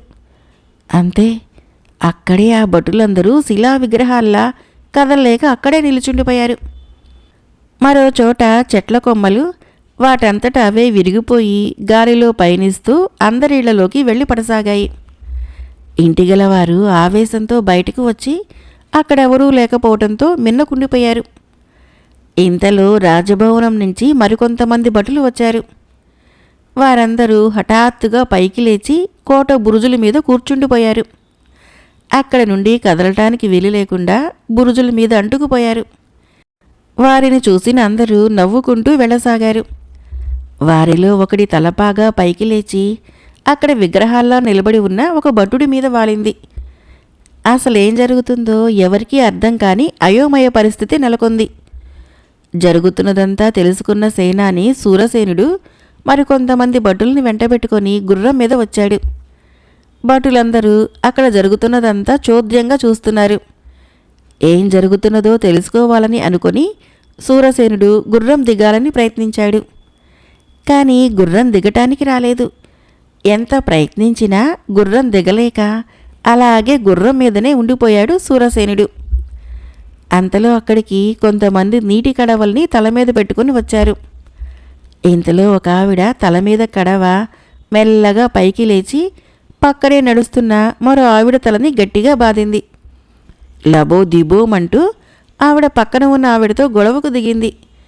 ఆవిడ నాకేం తెలియదంటూ చెబుతున్నా వినకుండా వాదిస్తూ ఉంటే గొడవకు కారణమైన నీటి కడవలు గాలిలో నిలబడి వినోదం చూస్తున్నాయి. ఇంకా ఎలాంటి వింత విచిత్రమైన సంఘటనలు జరుగుతాయో అనుకుంటూ అందరూ అక్కడి నుంచి వెళ్ళిపోయారు. సేనాని సూరసేనుడు గుర్రం మీద నుంచి దిగలేక అలాగే ఉన్నాడని తెలుసుకున్న మహామంత్రి మణిదీపుడు హుటాహుటిన సేనాని ఉన్న ప్రదేశానికి బయలుదేరాడు. అల్లంత దూరాన గుర్రం మీద అలాగే ఉండిపోయిన సూరసేనుణ్ణి పిలుస్తూ అడుగు ముందుకు వేయబోయాడు. కానీ మంత్రి మణిదీపుడు అడుగులు ముందుకు పడలేదు. నేలకు అలాగే అంటుకుపోయాయి. అది చూసిన కొంతమంది తాము కూడా అలాగే కదలకుండా అంటుకుపోతామేమో అని భయపడుతూ పరుగు పరుగున రాజభవనంలోకి బయలుదేరారు. రాజభవనంలోకి వెళ్ళిన అందరిలోనూ కొంతమంది కదలటానికి వీలు లేకుండా నేలకు అంటుకుపోతున్నారు. మరికొంతమంది అడుగు ముందుకు వేయబోయి అడుగు ముందుకు పడలేక వెనక్కి తీసుకోలేక అవస్థపడుతున్నారు. అదంతా చోద్యంగా చూస్తున్న మిగిలిన వారు పగలబడి నవ్వటం మొదలుపెట్టారు. కానీ ఆ నవ్వుతున్న వారి నోరు మూతపడకుండా అలాగే ఉండిపోయింది. ఇలాంటి గందరగోళ పరిస్థితుల్లో రాజభవనంలోకి దూసుకుని వెళ్ళిన ఒక పౌరుడు జరిగిందంతా మహారాజుకు వివరించసాగాడు. అలా వివరిస్తున్న సమయంలో ఆ పౌరుడు గాలిలోకి లేచి రాజభవనంలో ఉన్న ఒక పీఠంపై అంటుకుపోయాడు. అదంతా చూస్తున్న మహారాజుకి కలవరం మొదలైంది. మగధ రాజ్యంలో ఏం జరుగుతుందో, ఇలాంటి పరిస్థితులు ఎందుకు కలుగుతున్నాయో అర్థం కాక ఆందోళనగా విజయశీలుడు మందిరం వైపు బయలుదేరాడు. విజయశీలుడు మందిరంలో ధర్మశీలుడు అడుగుపెట్టగానే అక్కడ నిలువెత్తు సుందరమైన చిత్తరువు కంటపడింది. ఆ చిత్తరువులో ఒక అపురూప సౌందర్య రాశి కొలువు తీరి ఉంది. అంతలో అక్కడికి వచ్చిన విజయశీలుడు తండ్రిని చూసి తత్తరపాటుగా ఈమె కుంతల రాకుమారి అని వివరించాడు. తల పంకించిన ధర్మశీలుడు మారు మాట్లాడక రాజ్యంలో జరుగుతున్న పరిస్థితులను వివరించాడు. అప్పటికే కొన్ని సంఘటనలు విని ఉన్న విజయశీలుడు ఈ సంఘటనలకి పరిష్కారం కనుగొనటానికి బయలుదేరతాను అని ధర్మశీలుడితో చెప్పాడు. సరేనని ధర్మశీలుడు అక్కడి నుంచి సభకు వెళ్ళటానికి ఉద్యుక్తుడైతూ ఆసనం మీద నుంచి లేవబోయాడు. కానీ అప్పటికే ఆసనానికి ధర్మశీలుడు అంటుకుపోయాడు. లేవటానికి చేసిన ప్రయత్నం ఫలించక ఆ ఆసనంలో అలాగే ఉండిపోయాడు. అది చూసిన విజయశీలుడికి ఆందోళన, ఆశ్చర్యము ఏకకాలంలో కలిగాయి. ఏది ఏమైనా ఈ పరిస్థితులకు కారణాలు అన్వేషించి సమస్యను పరిష్కరించక తప్పదనుకుంటూ ధర్మశీలుడికి ధైర్యం వహించమని చెప్పి అక్కడి నుంచి వెళ్ళిపోయాడు. తన గురువైన కులదీప మహర్షి మాత్రమే ఈ సమస్యకు పరిష్కారం చూపగలరని అనుకుంటూ అక్కడి నుంచి తన గుర్రం కోసం వెళుతున్న విజయశీలుడికి కనిపిస్తున్న దృశ్యాలు నిశ్చేష్టుని చేశాయి. ఎక్కడ చూసినా ఏదో ఒక భంగిమలో ఉన్న రాజాస్థాన ఉద్యోగులు, భటులు, పరిచారికలు, దాసీలు ఆ భంగిమ నుంచి కదిలేలోపు మరొక భంగిమలో ఉండిపోతున్నారు. వారందరినీ చూస్తూ బయటికి వచ్చిన విజయశీలుడికి గుర్రం మీద అలాగే ఉండిపోయిన సేనాని సూరసేనుడు, కదలకుండా విగ్రహంలా నిలబడిపోయిన మహామంత్రి మణిదీపుడు కనిపించారు. విజయశీలుడు వారి వద్దకు వెళ్ళి పలకరించాడు. కానీ వారికి మాట పెగలటం లేదు. తక్షణమే ఈ సమస్యకు పరిష్కార మార్గం తెలుసుకోవాలని కులదీప మహర్షి ఆశ్రమం వైపు గుర్రాన్ని ముందుకు దూకించాడు విజయశీలుడు. కులదీప మహర్షి ఆశ్రమానికి చేరుకున్న విజయశీలుణ్ణి చూసి అంజన సాదరంగా ఆహ్వానించింది. అక్కడే ఉన్న వినయశీలుడు తన సోదరుని చూసి ఆశ్చర్యపోయాడు. కులదీప మహర్షికి నమస్కరించిన విజయశీలుడు తమ రాజ్యంలో జరుగుతున్న అన్ని సంఘటనలని వివరించాడు.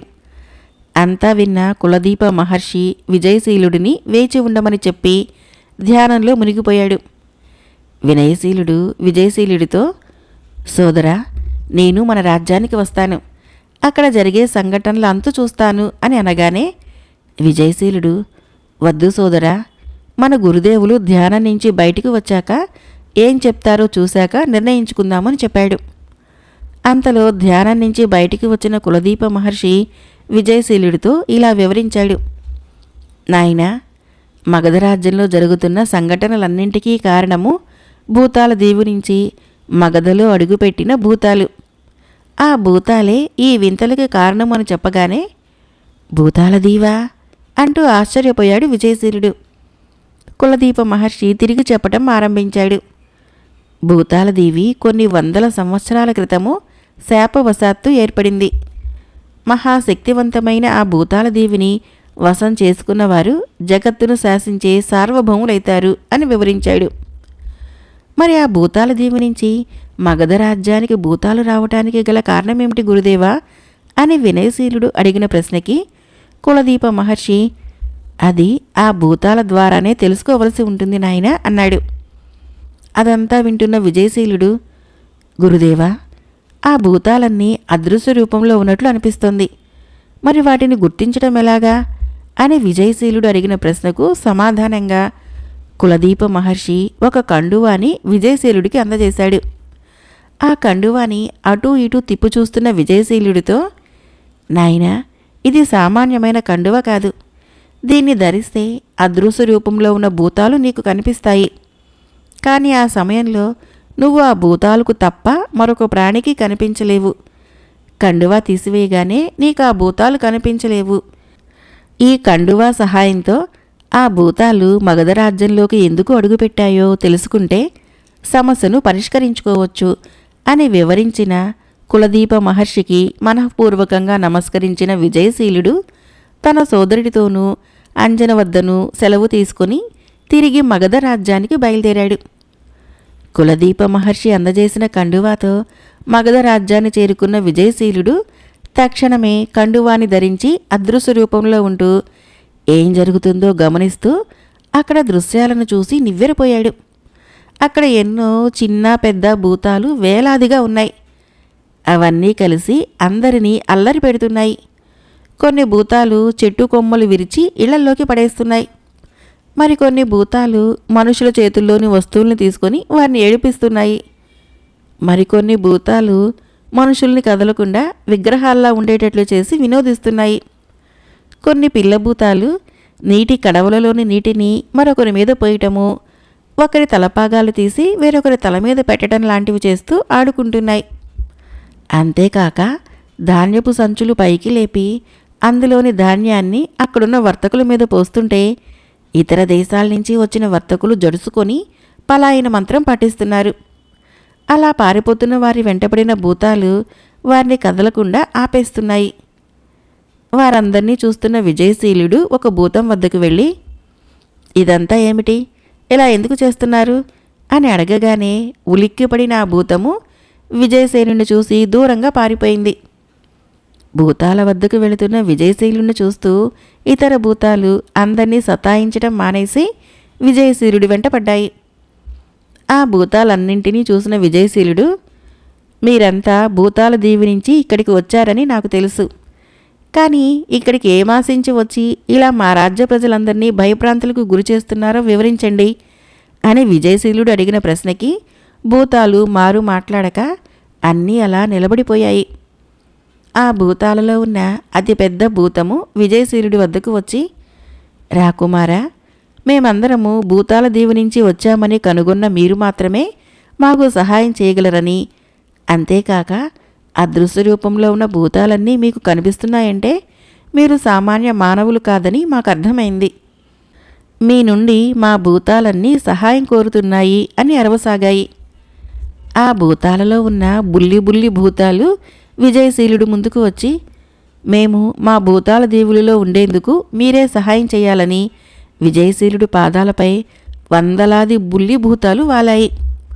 వాటన్నిటిని చూస్తూ వాటి మాటలు వింటున్న విజయశీలుడు, నేను మీకు చేయగల సహాయం ఏమిటి అని అడిగాడు. అప్పుడు అక్కడున్న అన్ని భూతాల్లో ఉన్న ఒక వృద్ధ భూతము ముందుకు వచ్చి విజయశీలుడితో ఇలా చెప్పటం ఆరంభించింది. భూతాల దీవిలో నివాసం ఉంటున్న మాకు ఒక పెద్ద సమస్య ఎదురైంది. మా భూతాలు అందరూ భూతాల దీవి నుంచి బయటికి రాకుండా అక్కడే ఉండేవాళ్ళం. భూతాల దీవి చుట్టూ కందకము, ఆ కందకానికి అగ్నిశిఖుడు కాపలాగా ఉండేవాడు. అందుకే భూతాల దీవిలోకి ఎవరూ అడుగు పెట్టలేరు. భూతాల దీవిలో స్వేచ్ఛగా జీవిస్తున్న మాకు ఒక మాంత్రికుడు అడ్డు తగులుతున్నాడు. భూతాల దీవిని వశం చేసుకుంటే ప్రపంచాన్ని పాలించి సార్వభౌముడు అవుతాడని తెలుసుకొని మా దీవిని ఆక్రమించుకొని మా భూతాలందరినీ తన ఆధీనంలో ఉంచుకోవాలనే పన్నాగం పన్ని ప్రయత్నాలు మొదలుపెట్టాడు. అందుకే భూతాల దీవిలో మేము ఉండలేక అక్కడి నుంచి తప్పించుకొని ఇలా వచ్చాము. మేము అంత సులభంగా ఎవరికీ కనిపించము. కానీ రాకుమారా, నీకు కనిపించామంటే నువ్వు చాలా శక్తులు కలవాడివని అర్థమైంది. నువ్వు మాత్రమే ఆ మాంత్రికుడిని ఎదుర్కొని మా భూతాల దీవిని తిరిగి మాకు అప్పజెబుతావనే ఆశ మొదలైంది. ఎలాగైనా ఈ సహాయం మాకు చేసిపెట్టు అని చెబుతున్న ఆ వృద్ధ భూతాన్ని చూసి విజయశీలుడు ఆలోచనలో పడ్డాడు. అన్ని భూతాలు విజయశీలుడు ఏం చెప్తాడా అని ఎదురు చూస్తున్నాయి. అంతలో అక్కడికి గాలిలో తేలుతూ మరో 2 భూతాలు వచ్చి అక్కడున్న భూతాలతో ఏదో విషయం చెప్పగానే ఆ భూతాలలో కలకలం మొదలైంది.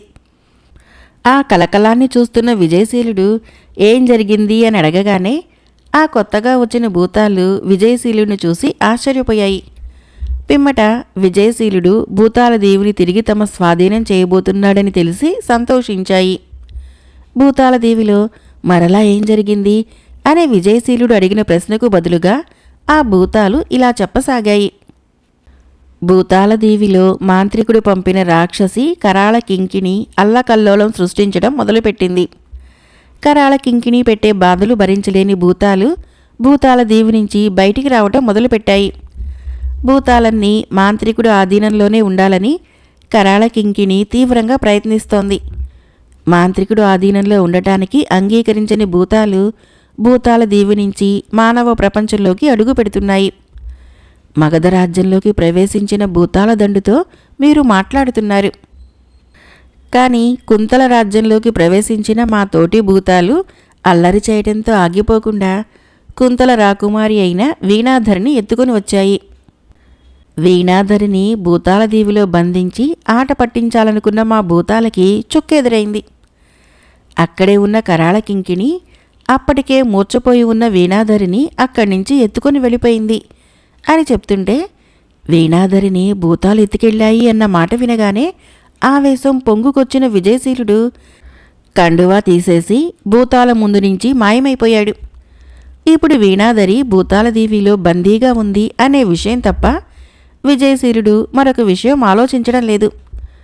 భూతాలదేవి ఎటువైపుగా ఉందో కూడా తెలియకుండా కులదీప మహర్షి ఇచ్చిన కండువ తన కరవాలం తీసుకుని భూతాలదేవికేసి బయలుదేరాడు.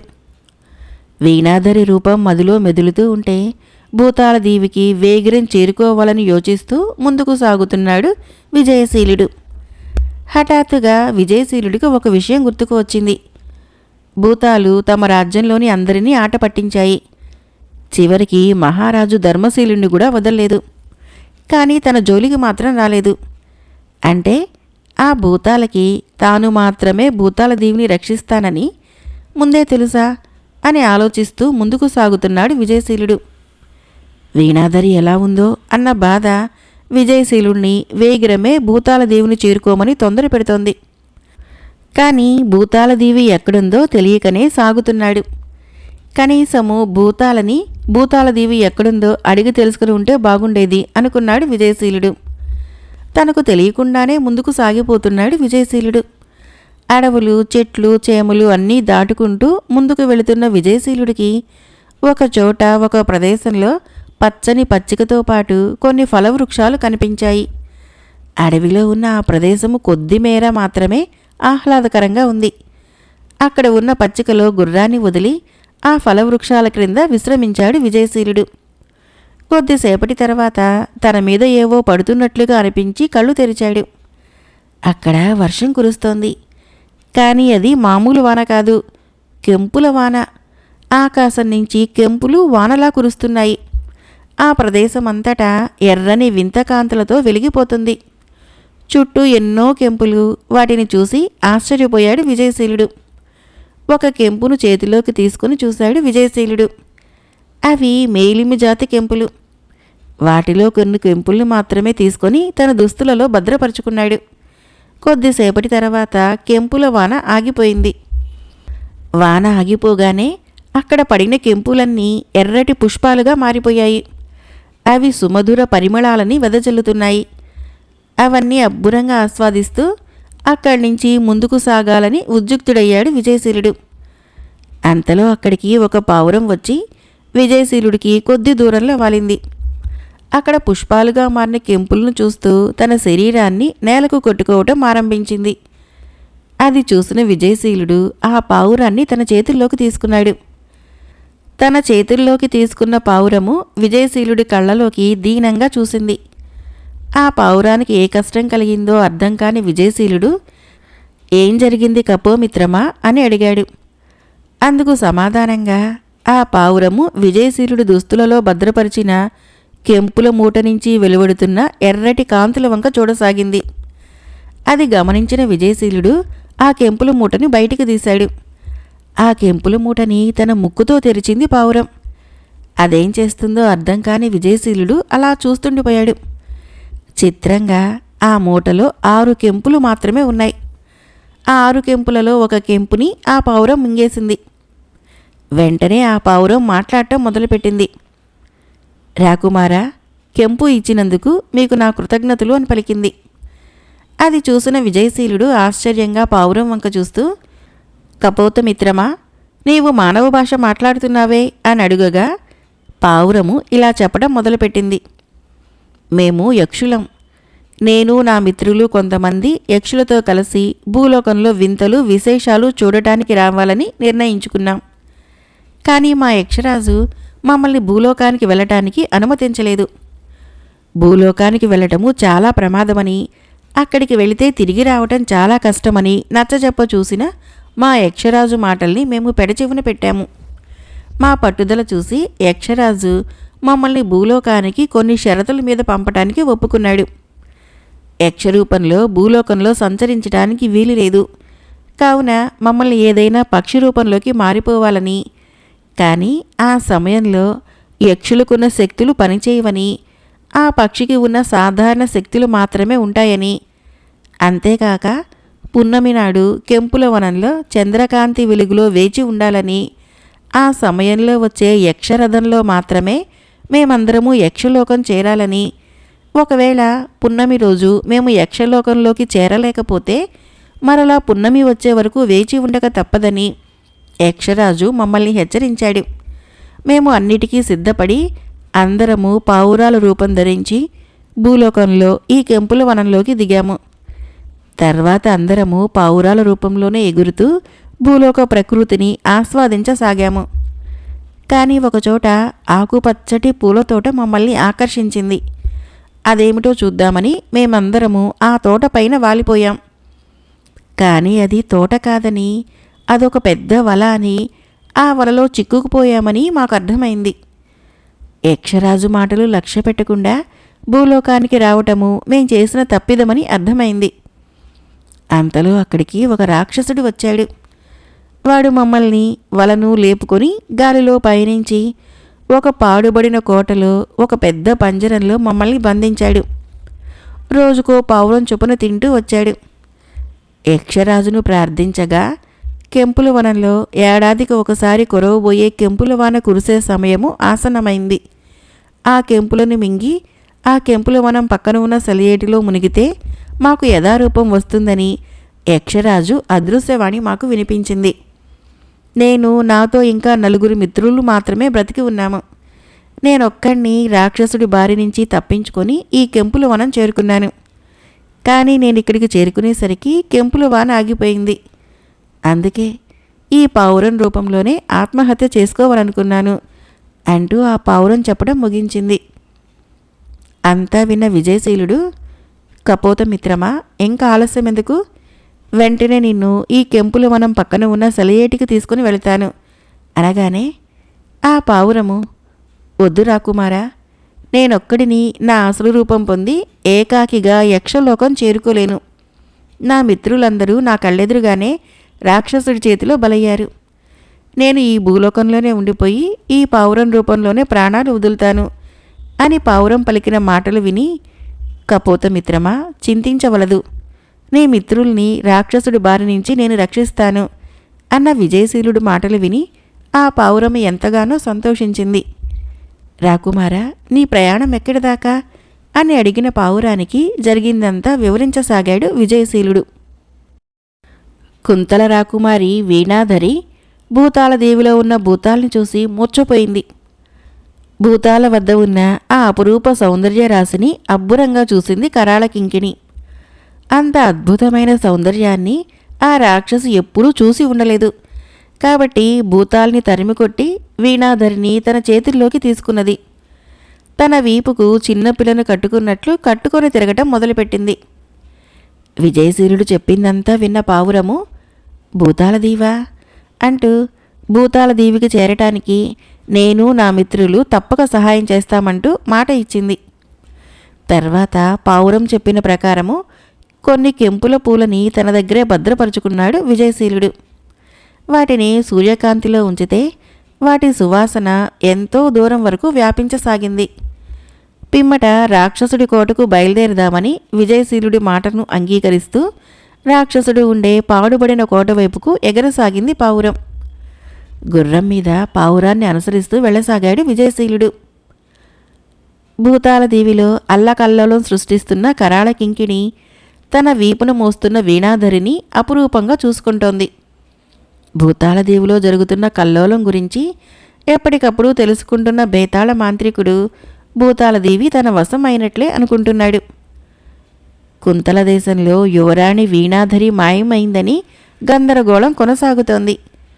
విచారంగా ఉన్న ఛత్రపాల మహారాజు, మహారాణి కుముదిని వద్దకు వచ్చిన ఒక వార్తాహరుడు మగధ యువరాజు విజయశీలుడు మాయమైన వీణాధరిని వెతుక్కుంటూ బయలుదేరాడని, చింతించవలదని కబురు మోసుకొచ్చాడు.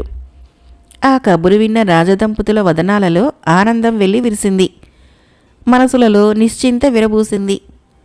ఒక మంచి పని చేశాననుకుంటూ ఆ వార్తాహరుడు బయటకు వచ్చి అల్లంత దూరానికి వెళ్ళి అటూ ఇటూ చూసి ఎవరూ లేరని నిర్ధారించుకొని భూతంగా మారిపోయి మగధ రాజ్యం వైపు గాలిలో ఎగిరిపోయింది. పావురాన్ని అనుసరిస్తూ రాక్షసుడి కోటను చేరుకున్నాడు విజయశీలుడు. రాకుమారా, ఈ కోటలో ఎడమ పక్కగా వెళితే ఒక భూగృహం వస్తుంది. ఆ భూగృహంలో ఒక పెద్ద పంజరంలో నా మిత్రులు బంధించబడి ఉన్నారు. ఆ పంజరానికి దక్షిణ దిశలో ఒక చిన్న కంత ఉంది. ఆ కంతలో ఒక మీట ఉంది. ఆ మీటను నొక్కితే ఇంకా భూమి లోపలికి దారి వస్తుంది. అదేమిటో మాకు తెలియదు. ఆ మీట నొక్కి రాక్షసుడు భూగృహం లోపలికి దిగటం మాత్రమే మాకు తెలుసు అని చెప్పిన పావురంతో విజయశీలుడు, కపోతమిత్రమా, నేను వెళ్ళి నీ మిత్రులను విడిపించుకొని వచ్చే వరకు నువ్వు ఈ చెట్టు మీద నుంచి ఎక్కడికి వెళ్ళకు అని చెప్పి ఆ పాడుబడిన కోటలోకి అడుగుపెట్టాడు.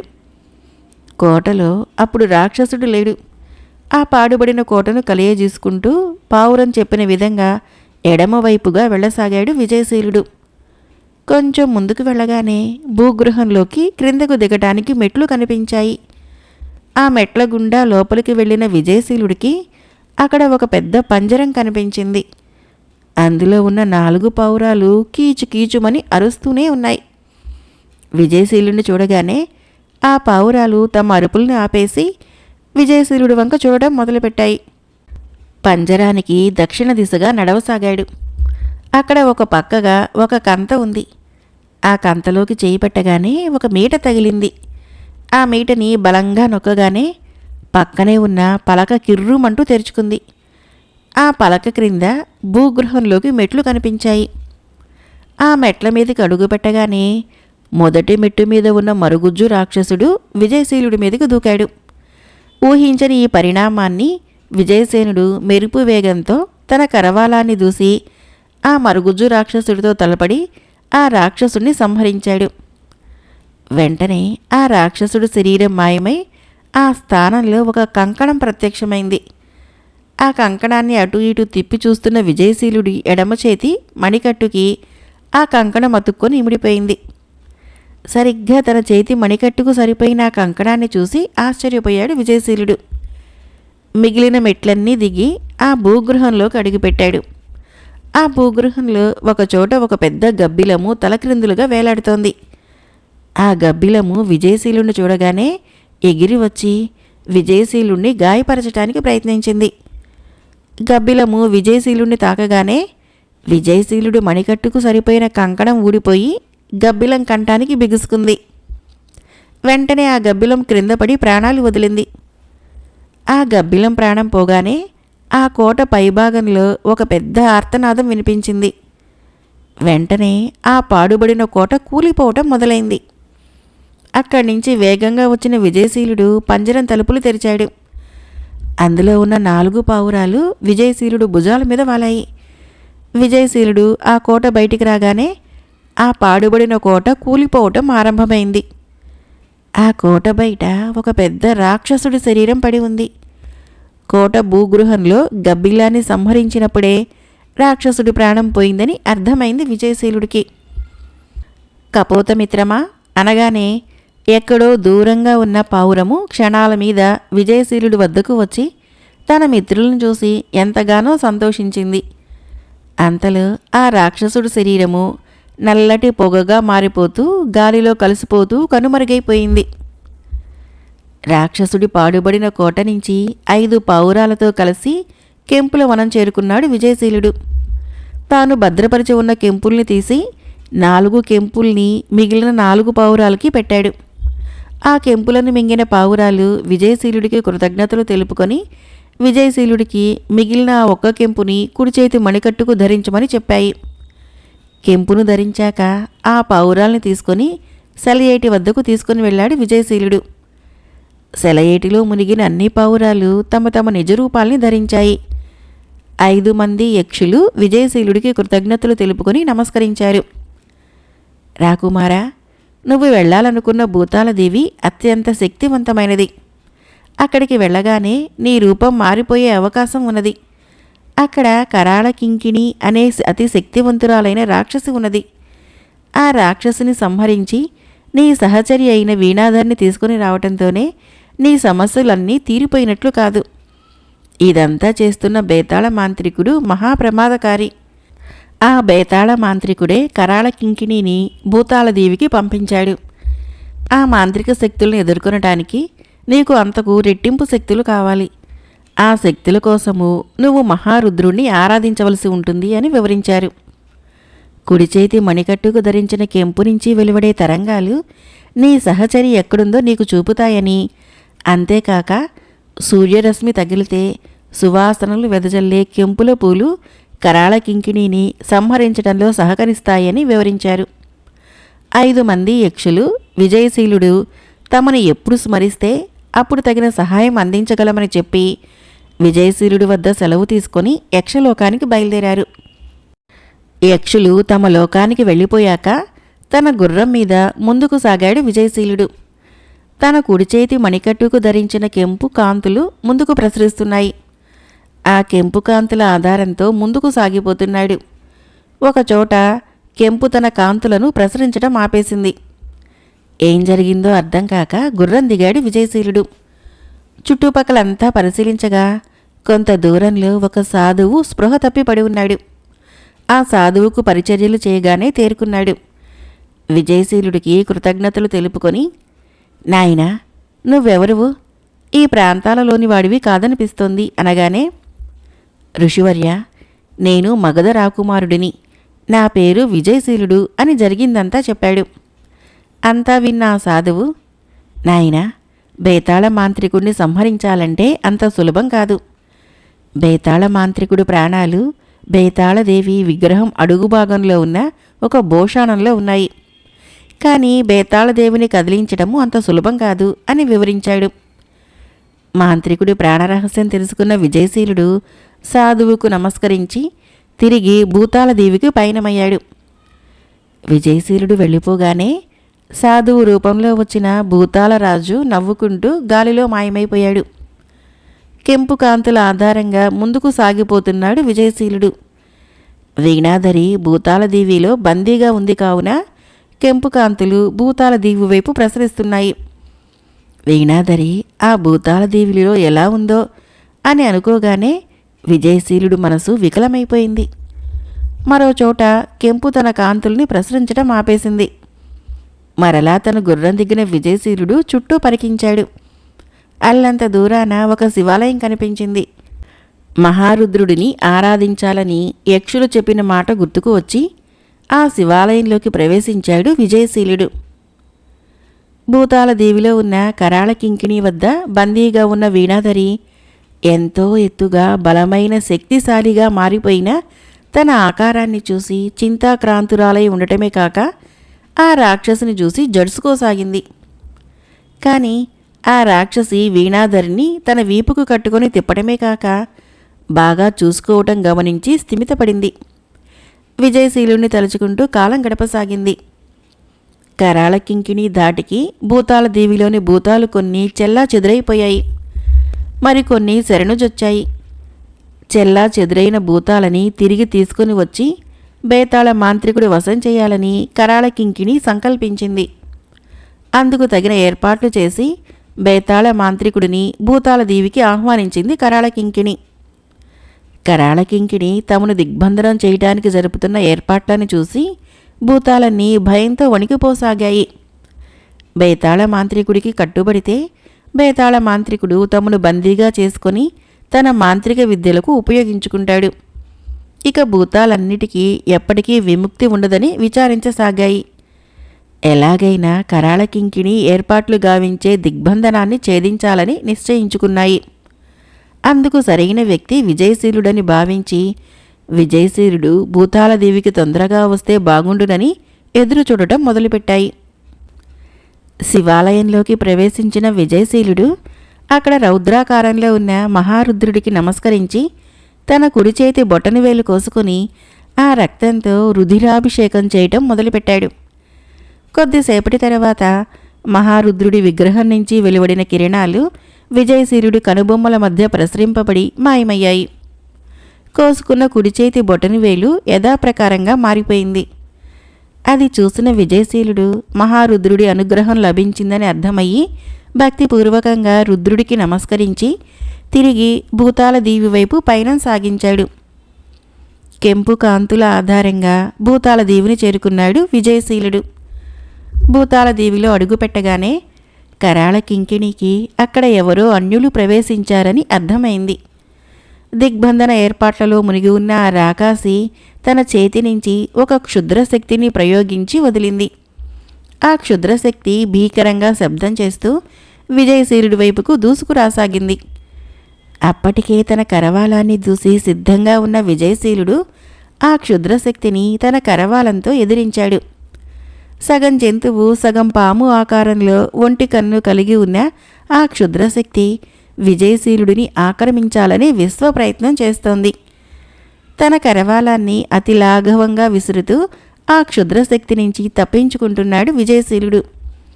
ఎంతోసేపు పోరాడిన తర్వాత ఆ క్షుద్రశక్తి ఒంటి కన్ను మీదకి తన చేతికి ఉన్న కెంపు కాంతులు ప్రసరించాయి. అంతే వేగంగా ఆ ఒంటి కన్ను మీదకి గురిచూసి తన కరవాలాన్ని విసిరాడు విజయశీలుడు. కరవాలం పోటుకో కెంపు కాంతుల ప్రభావానికో ఆ క్షుద్రశక్తి భీకరంగా అరుస్తూ మాయమైపోయింది. ఒక్కో అడుగు వేస్తున్నప్పుడల్లా ఏదో ఒక క్షుద్రశక్తి విజయశీలుణ్ణి అడ్డగిస్తూనే ఉన్నది. వాటిని అతి లాఘవంగా ఎదుర్కొంటూ ముందుకు సాగుతున్నాడు విజయశీలుడు. హఠాత్తుగా తన రూపం మారినట్లు విజయశీలుడికి అర్థమైంది. కానీ ముందు వీణాధరిని రక్షించడము తన తక్షణ కర్తవ్యమని భావించి ముందుకు సాగాడు. ఒకచోట అతి పెద్ద నీడ విజయశీలుడికి కంటపడింది. ఆ నీడ చూసి అంత పెద్ద మహావృక్షపు నీడ అనుకుంటూ ఆశ్చర్యపోయాడు. కానీ అల్లంత దూరాన ఒక మహారాక్షసి కనిపించింది. అది దాని నీడ అని విజయశీలుడికి అర్థమైంది. అదే కరాళ కింకిణి అనే పేరుగల రాక్షసి అని, ఆ రాక్షసే వీణాధరిని భూతాల నుంచి అపహరించింది అని అర్థం కాగానే విజయశీలుడికి ఆవేశం పొంగుకొచ్చింది. విజయశీలుడిని చూడగానే కరాళ కింకిణి భీకరంగా అరుస్తూ ముందుకు దూకింది. తన కరవాలంతో కరాళ కింకిణిని ఎదుర్కొంటూనే సూర్యరశ్మి కోసం వెతకసాగాడు విజయశీలుడు. ఒక ఆమడ దూరంలో సూర్యరశ్మి ఉండవచ్చునని అర్థమయ్యి కరాళ కింకిణిని ఎదుర్కొంటూనే ముందుకు సాగాడు. ఆమెడ దూరం కూడా వెళ్లకముందే సూర్యరశ్మి అగుపించింది విజయశీలుడికి. వెంటనే తన దుస్తులలో భద్రపరిచి ఉన్న కెంపు పుష్పాలను తీసి సూర్యరశ్మిలో ఉంచాడు. ఆ పుష్పాల నుంచి వెలువడుతున్న సువాసనలు క్రమంగా వ్యాపిస్తున్నాయి. ఆ సువాసన దాటికి కరాళ కింకిణి స్పృహ తప్పి పడిపోయింది. అక్కడక్కడ భయంతో దాక్కున్న భూతాలన్నీ బిలబిలమంటూ బయటకు వచ్చి కరాళ కింకిణిని కదలకుండా బంధించి వేశాయి. కరాళ కింకిణిని బంధించబడగానే ఆ విషయము బేతాళ గుహలో ఉన్న బేతాళ మాంత్రికుడికి తెలిసిపోయింది. భీకరంగా అరుస్తూ ఆవేశంగా భూతాల దీవికి బయలుదేరాడు బేతాళ మాంత్రికుడు. విజయశీలుడి మణికట్టు నుంచి ప్రసరిస్తున్న కెంపు కాంతులు సుదూరంగా ఉన్న ఒక కట్టడం మీద ప్రసరిస్తున్నాయి. అప్పుడు వీణాధరి ఎక్కడుందా అని ఆలోచిస్తూ ఆ కట్టడం కేసి బయలుదేరాడు విజయశీలుడు. ఆ కట్టడము ఒక గుహలాగా ఉంది. ఆ గుహ బయట కరాళ కింకిణి ఏర్పాటు చేసిన క్షుద్రశక్తి కాపలాగా ఉంది. ఆ క్షుద్రశక్తి విజయశీలుణ్ణి చూసి భీకరంగా అరుస్తూ ముందుకు దూకింది. ఆ క్షుద్రశక్తిని కెంపు కాంతులు తికమక పెట్టసాగాయి. ఆ కాంతుల దాటికి తట్టుకోలేక అటూ ఇటూ పొర్లుతూ అక్కడికి దగ్గరలో ఉన్న కందకంలో పడిపోయింది ఆ క్షుద్రశక్తి. వెంటనే గుహలాంటి ఆ కట్టడంలోకి ప్రవేశించాడు విజయశీలుడు.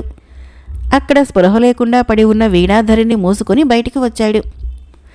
కానీ ఎంతో సుకుమారంగా ఉన్న వీణాధరి ఎంతో బరువు ఉన్నట్లు తోచింది విజయశీలుడికి. అతి కష్టం మీద వీణాధరిని మోస్తూ భూతాల దీవి బయటకు అడుగుపెట్టాడు విజయశీలుడు. అక్కడ మగధ మహామంత్రి మణిదీపుడు రథంతో సిద్ధంగా ఉన్నాడు. మంత్రి మణిదీపుడు అక్కడికి చేరుకోవటము విజయశీలుడికి అమితమైన ఆశ్చర్యాన్ని కలిగించింది. మంత్రివర్య, మీరు ఇక్కడ అని అర్ధోక్తిలో ఆగిపోయిన విజయశీలుడితో, మంత్రి రాకుమారా, మీరు మాంత్రికుణ్ణి జయించిరండి. నేను కుంతల దేశ రాకుమారిని క్షేమంగా కుంతల రాజ్యంలో దిగబెడతాను అన్న మంత్రి మాటలకి కృతజ్ఞతలు తెలుపుకొని తిరిగి భూతాల దీవిలోకి అడుగుపెట్టాడు. రథాన్ని స్వయంగా నడుపుతున్న మగధ మంత్రి భూతంగా మారిపోయాడు. రాకుమారా, మా నివాస స్థానమైన భూతాల దీవిని మాకు తిరిగి అప్పగించడానికి నువ్వెన్నెన్నో పాట్లు పడుతున్నావు.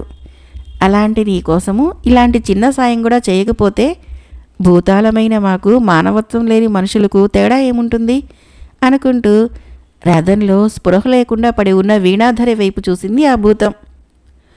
భూతాల దీవి నుంచి బయటికి రాగానే తన అసలు రూపాన్ని పొందిన వీణాధరి భూతం కన్నులకు ఎంతో అద్భుతంగా కనిపించింది. అంతటి సౌందర్య రాశిని మైమరిచిపోయి చూస్తూ ఉన్న భూతము ఉలిక్కిపడి తేరుకొని తన భూతరూపం చూస్తే వీణాధరి పరిస్థితి ఏమైతుందో అనుకుంటూ తిరిగి మగధ మహామంత్రి మణిదీపుడు రూపం ధరించి కుంతల రాజ్యం వైపు రథాన్ని నడిపించసాగింది. స్పృహ తప్పిన కరాళ కంకిణి తిరిగి లేచింది. తనను బంధించి ఉంచడం చూసి భీకరంగా పెడబొబ్బలు పెట్టసాగింది.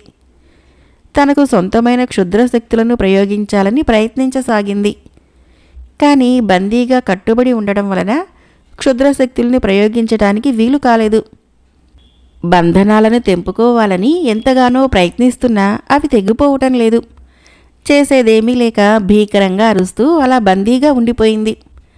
అంతలో భూతాల దీవిలోకి అడుగుపెట్టిన బేతాళ మాంత్రికుడు కరాళ కింకిణి బందీ కావటం చూసి ఆగ్రహోదగ్రుడై తన మంత్రదండంతో కరాళ కింకిణి బంధనాలను తెంపగలిగాడు. గుండెలవిసేలా వికటాట్టహాసం చేస్తూ కరాళ కింకిణి తన క్షుద్ర శక్తులను ప్రయోగిస్తూ భూతాల దీవిలో అల్లకల్లోలం ప్రారంభించింది. దాని ధాటికి ఎక్కడెక్కడో ఉన్న భూతాలన్నీ బయటకు రాసాగాయి. బేతాళ మాంత్రికుడు అక్కడ ఏర్పాటు చేసిన దిగ్బంధనం వద్దకు వెళ్ళి ఒక్కొక్క భూతాన్ని పట్టి అక్కడ ఒక పెద్ద పీపాను సృష్టించి అందులో బంధించసాగాడు. ఇంకో పక్క కరాళ కింకిణి దూరంగా వస్తున్న విజయశీలుడి మీదకి భీకరంగా అరుస్తూ దూసుకుని వెళ్ళింది. రెట్టించిన ఆవేశంతో దాడి చేసింది. దాని దాటికి తట్టుకోలేక విజయశీలుడు స్పృహ తప్పి పడిపోయాడు. స్పృహ తప్పిన విజయశీలుణ్ణి తన చేతులతో పైకి లేపి దూరంగా విసిరేయాలని చూసిన కరాళ కింకిణికి హఠాత్తుగా కళ్లల్లో ఏదో వెలుగు పడటంతో భరించలేకపోయింది. స్పృహ తప్పినట్లు నటించిన విజయశీలుడు తన చేతుకున్న కెంపు కాంతులని కరాళ కింకిణి కన్నుల్లోకి గురిపెట్టాడు. ఆ కాంతుల దాటికి తట్టుకోలేక ఆ రాక్షసి తికమక అయిపోయి అక్కడున్న లోతైన కందకంలో పడిపోయింది. కందకంలో పడిపోగానే అక్కడే ఉన్న అగ్నిశిఖుడు అగ్నికీలలతో విజృంభించసాగాడు. గట్టిగా అరుస్తూ ఆ కందకం నుంచి బయటికి రాలేక అందులోనే కొట్టుమిట్టాడసాగింది కరాళ కింకిణి. పెద్ద పీపాలో భూతాలన్నింటినీ బంధిస్తున్న బేతాళ మాంత్రికుడు కరాళ కింకిణి కందకంలో పడిపోవటం చూసి ఆవేశంతో పైకి లేచాడు. మాంత్రికుడిని ఎదుర్కోకుండా విజయశీలుడు భూతాల దీవి బయటకు వెళ్ళసాగాడు. విజయశీలుణ్ణి వెళ్ళనివ్వకుండా తన క్షుద్రశక్తులతో అడ్డుకోసాగాడు బేతాళ మాంత్రికుడు. మాంత్రికుడు వదిలిన నిప్పుల చట్రం ఒకటి దొర్లుకుంటూ విజయశీలుడి మీదకి రాసాగింది. అది చూసిన విజయశీలుడు లాఘవంగా పక్కకు తప్పుకున్నాడు. అలా తప్పుకోగానే ఆ నిప్పుల చట్రము కందకంలోకి దొర్లిపోయింది. ఆ దొర్లిపోవటము కందకంలో ఉన్న కరాళ కింకిణి మీద పడింది. బేతాళ మాంత్రికుడి క్షుద్రశక్తులను పొందిన కరాళ కింకిణి ఆ క్షుద్రశక్తి వలనే ప్రాణాలు వదిలింది. అది చూసిన బేతాళ మాంత్రికుడు ఇంకా రెట్టించిన ఆవేశంతో విజయశీలుడి మీదకి ఎన్నో రకరకాల ఆయుధాలని ప్రయోగించసాగాడు. ఆ ఆయుధాలని లాఘవంగా ఎదుర్కొంటూ వాటి బారి నుంచి తనను తాను రక్షించుకునే ప్రయత్నంలో స్వల్పంగా గాయపడ్డాడు విజయశీలుడు. బేతాళ మాంత్రికుడు క్షీణ అనే క్షుద్రశక్తిని ప్రయోగించాడు. అది గింగిరాలు తిరుగుతూ విజయశీలుడి కేసి దూసుకుని రాసాగింది. అది వస్తున్న సమయంలో విజయశీలుడి శక్తి క్షీణించసాగింది. క్షీణిస్తున్న తన శక్తిని అదుపులోనికి తెచ్చుకుంటూ విజయశీలుడు కెంపు కాంతులని తన నుదుటి మీదకు ప్రసరింపజేసుకున్నాడు. తక్షణమే క్షీణించిన శక్తి మరలా పుంజుకోసాగింది. తన వైపుకు దూసుకొని వచ్చిన క్షీణ అనే క్షుద్రశక్తిని తన కరవాలంతో ఒక్క వేటున ఖండించి వేశాడు విజయశీలుడు. అది చూసిన బేతాళ మాంత్రికుడు శుష్క అనే పేరు గల క్షుద్రశక్తిని ప్రయోగించాడు. ఆ క్షుద్రశక్తి విజయశీలుడు చుట్టూ తిరుగుతూ విజయశీలుణ్ణి ఆక్రమించాలని ప్రయత్నిస్తోంది. అంతలో చేతి మణికట్టు నుంచి వెలువడుతున్న కెంపు కాంతి వలయము విజయశీలుడు చుట్టూ తిరుగుతున్న శుష్కని నిలువరించసాగింది. ఆ కాంతుల దాటికి తట్టుకోలేని శుష్క అక్కడే ఉన్న మర్రి చెట్టును ఆక్రమించింది. వెంటనే ఆ మర్రి చెట్టు నిలువున బూడిదగా మారిపోయింది. అది చూసిన విజయశీలుడు నిశ్చేష్టుడయ్యాడు.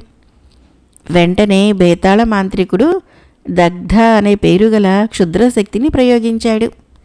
అది గాలిని దగ్ధం చేస్తూ విజయశీలుడి కేసి దూసుకురాసాగింది. అన్నింటినీ దహిస్తూ వస్తున్న దగ్ధను చూసిన విజయశీలుడు మనసులో మహారుద్రుణ్ణి తలుచుకున్నాడు. వెంటనే దగ్ధ అనే క్షుద్రశక్తి మీద ఆకాశం నుంచి జలధార దుమకసాగింది. ఆ జలధార దాటికి దగ్ధ పాతాళానికి కూరుకుపోయింది. అది చూసిన విజయశీలుడు ఎంతగానో సంతోషించాడు. తాను ప్రయోగిస్తున్న ప్రతి క్షుద్రశక్తి విఫలమవటం చూసిన బేతాళ మాంత్రికుడు ఆగ్రహంతో రగిలిపోయాడు. చివరకు తిరుగులేని ఆయుధమైన బేతాళ శక్తిని ప్రయోగించాలని నిర్ణయించుకొని బేతాళ శక్తిని ప్రయోగించాడు. అప్పటికే భూతాళ దేవిని దాటి ఉన్న విజయశీలుడు బేతాళ శక్తిని గమనించలేదు. వెనక నుంచి ఏదో శక్తి బలంగా విసిరేసినట్లు బేతాళ శక్తి దాటికి విజయశీలుడు అల్లంత దూరాన ఎగిరి పడిపోయాడు. ఆ బేతాళ శక్తి ఆగకుండా అలాగే ముందుకు దూసుకుపోయింది. ఎగిరి పడటంతో విజయశీలుడు చేతికి ఉన్న కెంపు ఊడిపోయి ఎక్కడో పడిపోయింది. స్పృహ తప్పుతూ ఉన్న విజయశీలుడు, యక్షుల్లారా, నాకు ఇప్పుడు మీ సహాయం చాలా అవసరము అంటూ స్పృహ తప్పి పడిపోయాడు. విజయశీలుడు బేతాళ శక్తికి కట్టుబడిపోతాడని భావించిన బేతాళ మాంత్రికుడు తిరిగి ఎక్కడెక్కడో ఉన్న భూతాలను రప్పించి వాటిని దిగ్బంధనం చేయడం మొదలుపెట్టాడు. ఆగకుండా దూసుకుపోయిన బేతాళ శక్తి మరలా వెనకకు మరలింది. విజయశీలుడి వైపు దూసుకురాసాగింది. అంతలో విజయశీలుడు తలుచుకున్న యక్షులు 5 అక్కడ ప్రత్యక్షమయ్యారు. విజయశీలుణ్ణి తమ చేతులతో ఎత్తుకొని ఆ ప్రాంతం నుంచి మాయమైపోయారు. వెనకకు మరలిన బేతాళ శక్తి విజయశీలుడు కనిపించక ఆ ప్రాంతంలో విధ్వంసం సృష్టించసాగింది. విజయశీలుణ్ణి తీసుకొని ఒక సురక్షిత ప్రాంతానికి చేరుకున్న యక్షులు సపర్యలు చేయటం ఆరంభించారు. ఆ సపర్యలకు తేరుకున్న విజయశీలుడు నిద్ర నుంచి లేచినట్లు లేచి ఆ 5 యక్షులకు నమస్కరించాడు. కపోత మిత్రులారా, నన్ను రక్షించినందుకు మీ అందరికీ కృతజ్ఞతలు అనగానే ఆ యక్షుల వదనాలు వికసించాయి. రాకుమారా, ఏం జరగబోతుంది అని యక్షులు అడిగిన ప్రశ్నకు విజయశీలుడు బేతాళ మాంత్రికుడు ప్రాణాలు బేతాళ గుహలోని బేతాళదేవి విగ్రహం కింద ఉన్న భోషాణంలో ఉన్నాయని తెలిసింది.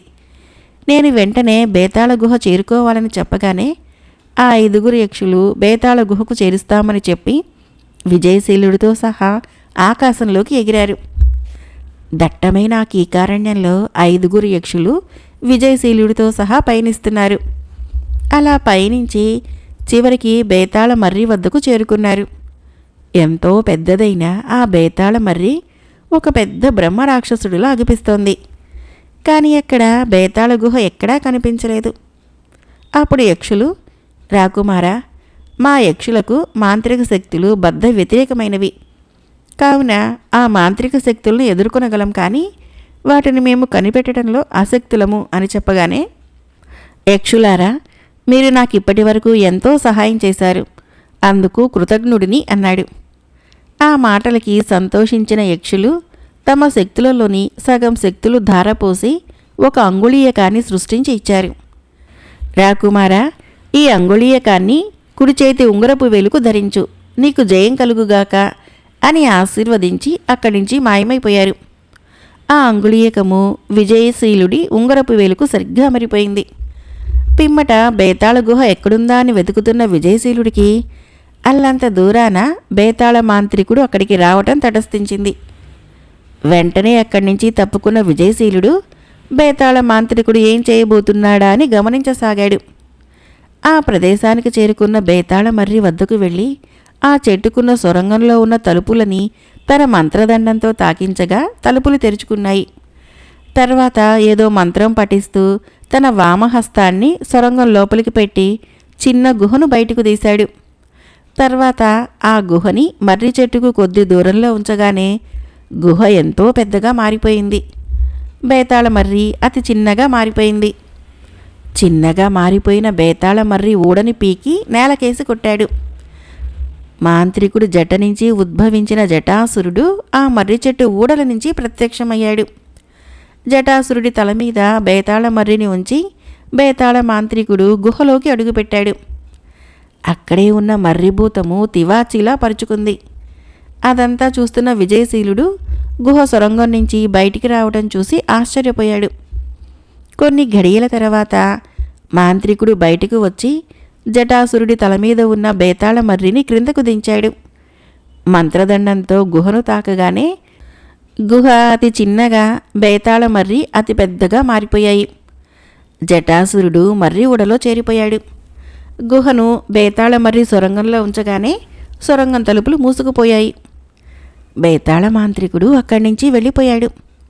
బేతాళ మాంత్రికుడు వెళ్ళిపోగానే విజయశీలుడు బయటికి వచ్చాడు.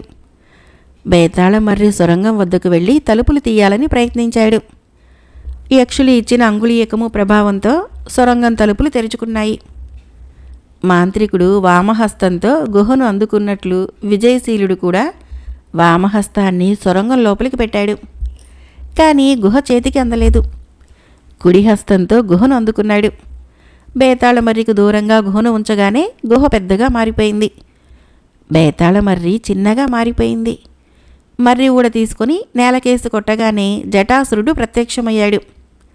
కానీ జటాసురుడి తల మీద బేతాళ మర్రిని ఉంచటం మర్చిపోయిన విజయశీలుడు గుహ లోపలికి అడుగుపెట్టాడు.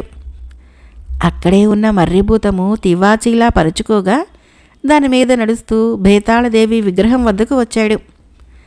అక్కడ వేలాడుతున్న క్షుద్ర గుహ లోపలికి వచ్చిన కొత్త వ్యక్తిని చూసి విజయశీలుణ్ణి బంధించబోయాడు. వెంటనే యక్షులు ఇచ్చిన అంగుళీయకం నుంచి వెలువడిన కిరణాలు క్షుద్రని నామరూపాలు లేకుండా చేశాయి. ఎదురుగా బేతాళదేవి విగ్రహము కపాలమాలలతో భీకరంగా అగుపిస్తోంది. బేతాళదేవి విగ్రహాన్ని పక్కకి ఎలా తొలగించాలో అర్థం కాక విజయశీలుడు మహారుద్రుణ్ణి ప్రార్థించసాగాడు. అలా ఎంతోసేపు మహారుద్రుణ్ణి ప్రార్థించిన తర్వాత అంగుళీయకం నుంచి వెలువడిన కిరణాలు భీకరమైన నిలువెత్తు బేతాళదేవి విగ్రహాన్ని చిన్నగా మార్చేశాయి. అది చూసిన విజయశీలుడు ఎంతగానో సంతోషించి చిన్నగా మారిన బేతాళదేవి విగ్రహాన్ని పక్కకు తీసిపెట్టాడు. వెంటనే విగ్రహం క్రింద ఉన్న ఒక చిన్న భూషాణము విజయశీలుడి కంటపడింది. గుహ బయట జటాసురుడి తలపైన బేతాళ మర్రిని ఉంచటం మర్చిపోయిన విజయశీలుడు అలాగే గుహ లోపలికి వెళ్ళిపోయాడు. బేతాళ మర్రికి ఉన్న ఊడలు పెరిగి పెద్దవై విస్తరించుకొని జటాసురుడిని పట్టి బంధించి బేతాళ మర్రి ముందు జటాసురుడిని బలి ఇచ్చాయి. పిమ్మట ఆ ఊడలన్నీ పాకుతూ బేతాళ గుహని చుట్టుముట్టసాగాయి. బేతాళదేవి విగ్రహము చిన్నగా మారగానే బేతాళ మాంత్రికుడికి బేతాళ గుహలో ఏదో జరుగుతోందని అర్థమయ్యి హుటాహుటిన గుహ వద్దకు బయలుదేరాడు.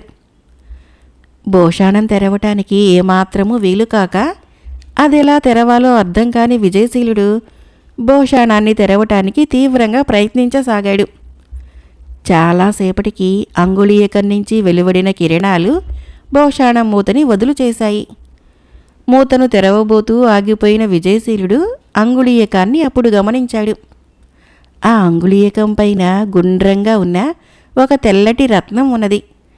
ఆ రత్నము తన దిశను మార్చుకున్నప్పుడు మాత్రమే అంగుళీయకం నుంచి కిరణాలు వెలువడుతున్నాయి. ఆ రత్నం దిశను మార్చుకోవాలంటే అది ఒక పక్క నుంచి మరో పక్కకు తిరగాలి. అలా అసంకల్పికంగా తిరిగినప్పుడు కిరణాలు వస్తున్నాయి. కానీ రత్నాన్ని కావలసిన దిశలో మార్చుకోవచ్చని ఊహించలేని విజయశీలుడు కొద్దిగా విచారించాడు. భూషాణం మూత తెరవబోయే ముందు మహారుద్రుణ్ణి తలుచుకున్నాడు విజయశీలుడు.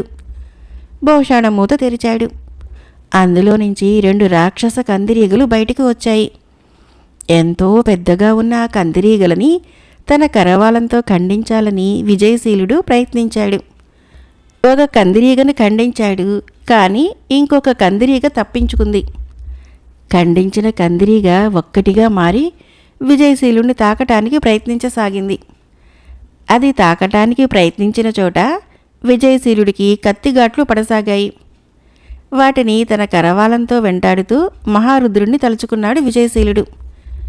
వెనువెంటనే, కుమారా, ఆ రాక్షస కందిరీగలని ఏకకాలంలో సంహరించు అనే మాటలు బేతాళదేవి విగ్రహం నుంచి వినిపించాయి. వెంటనే గాలిలో భీకర ఝుంకారం చేస్తున్న రాక్షస కందిరీగలని ఒక్క చోటకి వచ్చేలా చేసి వాటిని తన కరవాలంతో ఒక్క వేటున సంహరించాడు విజయశీలుడు. బేతాళదేవి విగ్రహము చిన్నగా మారిందని తెలుసుకున్న బేతాళ మాంత్రికుడు గుహకు తిరిగి వస్తూ గుహ బయటకు చేరుకున్నాడు. గుహను అప్పటికే బేతాళమర్రి ఓడలు పూర్తిగా ఆక్రమించాయి. అది చూసిన బేతాళ మాంత్రికుడి గుండెలు అవిసిపోయాయి.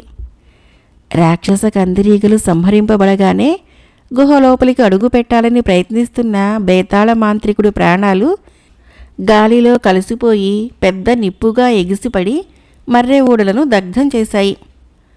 గుహలోపల ఉన్న విజయశీలుడికి బేతాళదేవి మాటలు వినిపించాయి.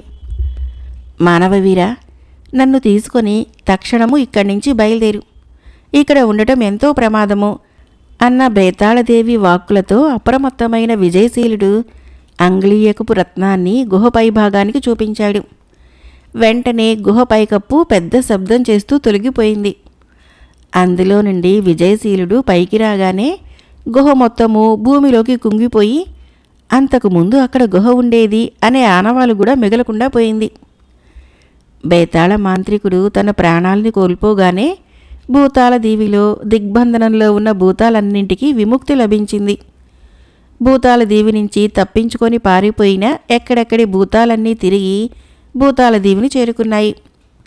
బేతాళ మాంత్రికుడి బారి నుంచి తమ భూతాల దీవిని రక్షించిన విజయశీలుణ్ణి వెతుక్కుంటూ కోలాహలంగా బయలుదేరాయి.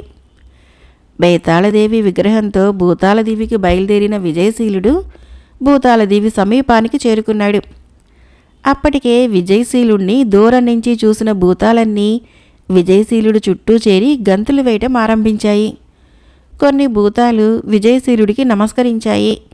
కొన్ని భూతాలు చెట్లను పట్టుకొని ఊయలు లూగుతూ తుళ్ళింతలు పడసాగాయి. మరికొన్ని బుల్లి భూతాలు విజయశీలుడు భుజాల మీదకి ఎక్కి చిందులు వేయసాగాయి. మరికొన్ని భూతాలు గాలిలో నాట్యం చేయనారంభించాయి. మొత్తానికి భూతాలు పట్టరాని ఆనందంలో మునిగిపోయాయి. వాటన్నిటినీ చూసి సంతోషించిన విజయశీలుడు, మీరు భూతాల దీవుని వదిలి మానవలోకంలో మెలగటము అంత సముచితం కాదు అనగానే భూతాలన్నీ అంగీకార సూచకంగా తలలులాడించాయి. అంతలో బేతాళదేవి విగ్రహం నుంచి మాటలు వినిపించసాగాయి. మానవవీర, ఈ భూతాలన్నీ నిజమైన భూతాలు కావు. వీరందరూ దివ్యులు అనబడే యక్షజాతికి చెందినవారు. వీరి లోకంలో రుద్రుని పూజించేవారు. కానీ ఒకనాడు రుద్రునికి సలిపిన పూజలలో ఘోర తప్పిదం గావించారు. పిమ్మట కూడా ఎవరూ రుద్రుని క్షమాపణలు కోరుకోలేదు. కోపం వచ్చిన రుద్రుడు వీరందరినీ భూతాలుగా మారిపోమ్మని, అంతేకాక భూతాలుగా ఉన్న సమయంలో గతంలో తామెలా ఉండేవారో జ్ఞప్తికి ఉండదని శాపమిచ్చాడు. అది విన్న యక్షులందరూ వెంటనే భూతాలుగా మారిపోయారు. కానీ యక్షులకు మాత అయిన ఒక యక్షిని రుద్రుడిని మనఃపూర్వకంగా ప్రార్థించి క్షమించమని వేడుకోగా కరిగిపోయిన రుద్రుడు అదృశ్య రూపంలో ఉన్న భూతాల దీవిలో ఈ భూతాలన్నీ భయం లేకుండా జీవించవచ్చునని, అంతేకాక ఎవరైనా లోక కళ్యాణం కోసం పాటుపడే మానవుడు యక్షలోకంలో ఉన్న యక్ష సరస్సులోని నీటిని తెచ్చి ఈ భూతాలపైన చల్లితే ఆ భూతాలన్నీ పూర్వరూపం పొందుతాయి అని వివరించాడు. అలా వీరందరూ భూతాలుగా మారిపోయి భూతాల దీవిలో ఉండిపోయారు అని చెప్పిన బేతాళదేవికి నమస్కరించి, మాత, నేను యక్షలోకానికి వెళ్ళి రావటానికి అనుమతి ప్రసాదించమని కోరాడు విజయశీలుడు. విజయంతో తిరిగి వస్తావని అభయవాక్కులు పలికింది బేతాళదేవి. వెంటనే 5 యక్షుల్ని తలుచుకున్నాడు విజయశీలుడు. ఆ 5 యక్షులు విజయశీలుడు ఎదుట ప్రత్యక్షమయ్యారు. వారికి నమస్కరించి జరిగిందంతా వివరించి వారితో పాటు యక్షలోకానికి బయలుదేరాడు విజయశీలుడు. యక్షలోకం చేరుకున్న విజయశీలుడు యక్ష సరస్సు వద్దకు వెళ్ళటానికి యక్షరాజుని అనుమతి అడిగాడు. జరిగిందంతా తెలుసుకున్న యక్షరాజు స్వయంగా విజయశీలుణ్ణి యక్ష సరస్సు వద్దకు తీసుకుని వెళ్ళి ఒక పాత్ర నిండా సరస్సు నీటిని నింపి ఇచ్చాడు. అందరి వద్ద సెలవు తీసుకుని విజయశీలుడు భూలోకం చేరుకున్నాడు. భూతాల దీవికి వెళ్ళి పాత్రలోని నీటిని అన్ని భూతాల మీద చిలకరించాడు విజయశీలుడు. అన్ని భూతాలు తమ భూతరూపం కోల్పోయి యక్షులుగా మారిపోయారు. అందరూ విజయశీలుడికి జయ జయధ్వానాలు పలికారు. భూతాలన్నీ యక్షులుగా మారిపోగానే అదృశ్య రూపంలో ఉన్న భూతాల దీవి తుడిచిపెట్టుకుపోయింది. విజయశీలుడి వద్ద ఉన్న బేతాళదేవి విగ్రహం నుంచి మాటలు వినిపించసాగాయి. మానవవీర, నేను ఈ విగ్రహ రూపం నుంచి అదృశ్యమైపోతున్నాను. నీకు ఏ అవసరం కలిగినా జై బేతాళదేవి అని నన్ను తలుచుకుంటే నీ ఎదుట ప్రత్యక్షమైతాను. నీ ప్రియమైన బహిప్రాణము వీణాధరి నీకోసం బెంగతో చిక్కి శల్యమై ఉన్నది. ఆమెను పరిణయమాడి రాజ్యపాలన కొనసాగించు అని పలికి బేతాళదేవి విగ్రహము మాయమైపోయింది. వెంటనే యక్షులందరూ అదృశ్య రూపంలో ఉండి విజయశీలుణ్ణి కుంతల దేశానికి చేర్చారు. అక్కడ విచారంలో మునిగి ఉన్న వీణాధర్ని చూడగానే విజయశీలుడి హృదయము ద్రవించిపోయింది. విజయశీలుని చూసిన వీణాధరి కనులలో కోట్లాది నక్షత్రాల కాంతులు వెళ్ళి విరిశాయి. తొందరలోనే మరలా కలుస్తానని చెప్పి విజయశీలుడు మగధ రాజ్యానికి బయలుదేరాడు. మగధ రాజ్యాన్ని చేరుకున్న విజయశీలుణ్ణి చూసి అందరూ ఆనందించారు. తమ రాజ్యాన్ని ఏకసైన్యమై రక్షించిన విజయశీలుడికి అందరూ జయ జయధ్వానాలు పలికారు. మహారాజు ధర్మశీలుడు, మహారాణి కాంతిమతిల ఆనందానికి అవధులు లేకుండా పోయాయి. మరుసటి రోజు సభ ముగిశాక విజయశీలుడు మంత్రి అయిన మణిదీపుడితో, మంత్రివర్య, మీరు భూతాలదేవి నుంచి రథంలో తీసుకుని వచ్చిన కుంతల రాకుమారిని జాగ్రత్తగా కుంతల రాజ్యానికి చేర్చినందుకు నా ధన్యవాదాలు అని చెప్పగానే మణిదీపుడు అద్రిపడుతూ, రాకుమారా, భూతాలదీవా, అదెక్కడుంది? నేను అలాంటి పేరు ఎప్పుడు విని ఉండలేదు అని అన్నాడు. కుంతల రాకుమారిని నేను రథంలో తీసుకురావటమా? విడ్డూరంగా ఉందన్నాడు. ఏం జరిగి ఉంటుందో అర్థమైన విజయశీలుడు మారు మాట్లాడక మిన్నకుండిపోయాడు. మరుసటి రోజు ధర్మశీలుడు కాంతిమతి రథంలో వెళ్ళిపోయారు. ఏమీ చెప్పకుండా వెళుతున్న వారిని చూసి విజయశీలుడు ఆశ్చర్యపోయాడు. పిమ్మట ధర్మశీలుడు కాంతిమతి విజయశీలుణ్ణి తమ ఆంతరంగిక మందిరానికి పిలిపించి, కుమారా, మాకు నచ్చిన ఒక రాకుమారితో నీ వివాహం నిశ్చయించాము అనగానే విజయశీలుడి వదనము వివర్ణమైపోయింది. మారు మాట్లాడక తల పంకించి అక్కడి నుంచి వెళ్ళిపోతున్న విజయశీలుణ్ణి మహారాణి కాంతిమతి వెనక్కు పిలిచి, మేము మెచ్చిన రాకుమారి చిత్తరువు చూడకుండానే వెళుతున్నావే కుమారా అంటూ ఒక చిత్రపటాన్ని విజయశీలుడికి అందించింది. నిర్లిప్త వదనంతో ఆ చిత్తరువును తిలకించిన విజయశీలుడి వదనము ఒక్కసారిగా పున్నమి చంద్రుడిలా వెలిగిపోయింది. ఆ చిత్రపటంలో కుంతల రాకుమారి వీణాధరి చిత్తరువు ఉన్నది. అట్టహాసంగా వైభోగంగా విజయశీలుడు వీణాధరిల వివాహ వేడుకలు ఆరంభమయ్యాయి. భూలోకం నుంచి యక్షలోకానికి పందిరి వేయబడింది. మగధ కుంతల రాజ్యాల ప్రజలు మాత్రమే కాక యక్షులందరూ వివాహ వేడుకలకు హాజరయ్యారు. యక్షలోకం నుంచి తెచ్చిన విచిత్రమైన విడ్డూరమైన ఊహించలేని కానుకలను చూసి అందరూ అబ్బురపడ్డారు. కులదీప మహర్షి, అంజన అందరూ వివాహ వేడుకలలో పాలు పంచుకున్నారు. వినయశీలుడు యక్షులను చూసి అమితాశ్చర్యం పొందాడు. వేడుకలలో అంజన అంతటా తానే అయింది. అట్టహాసంగా వివాహ వేడుకలు ముగిశాయి.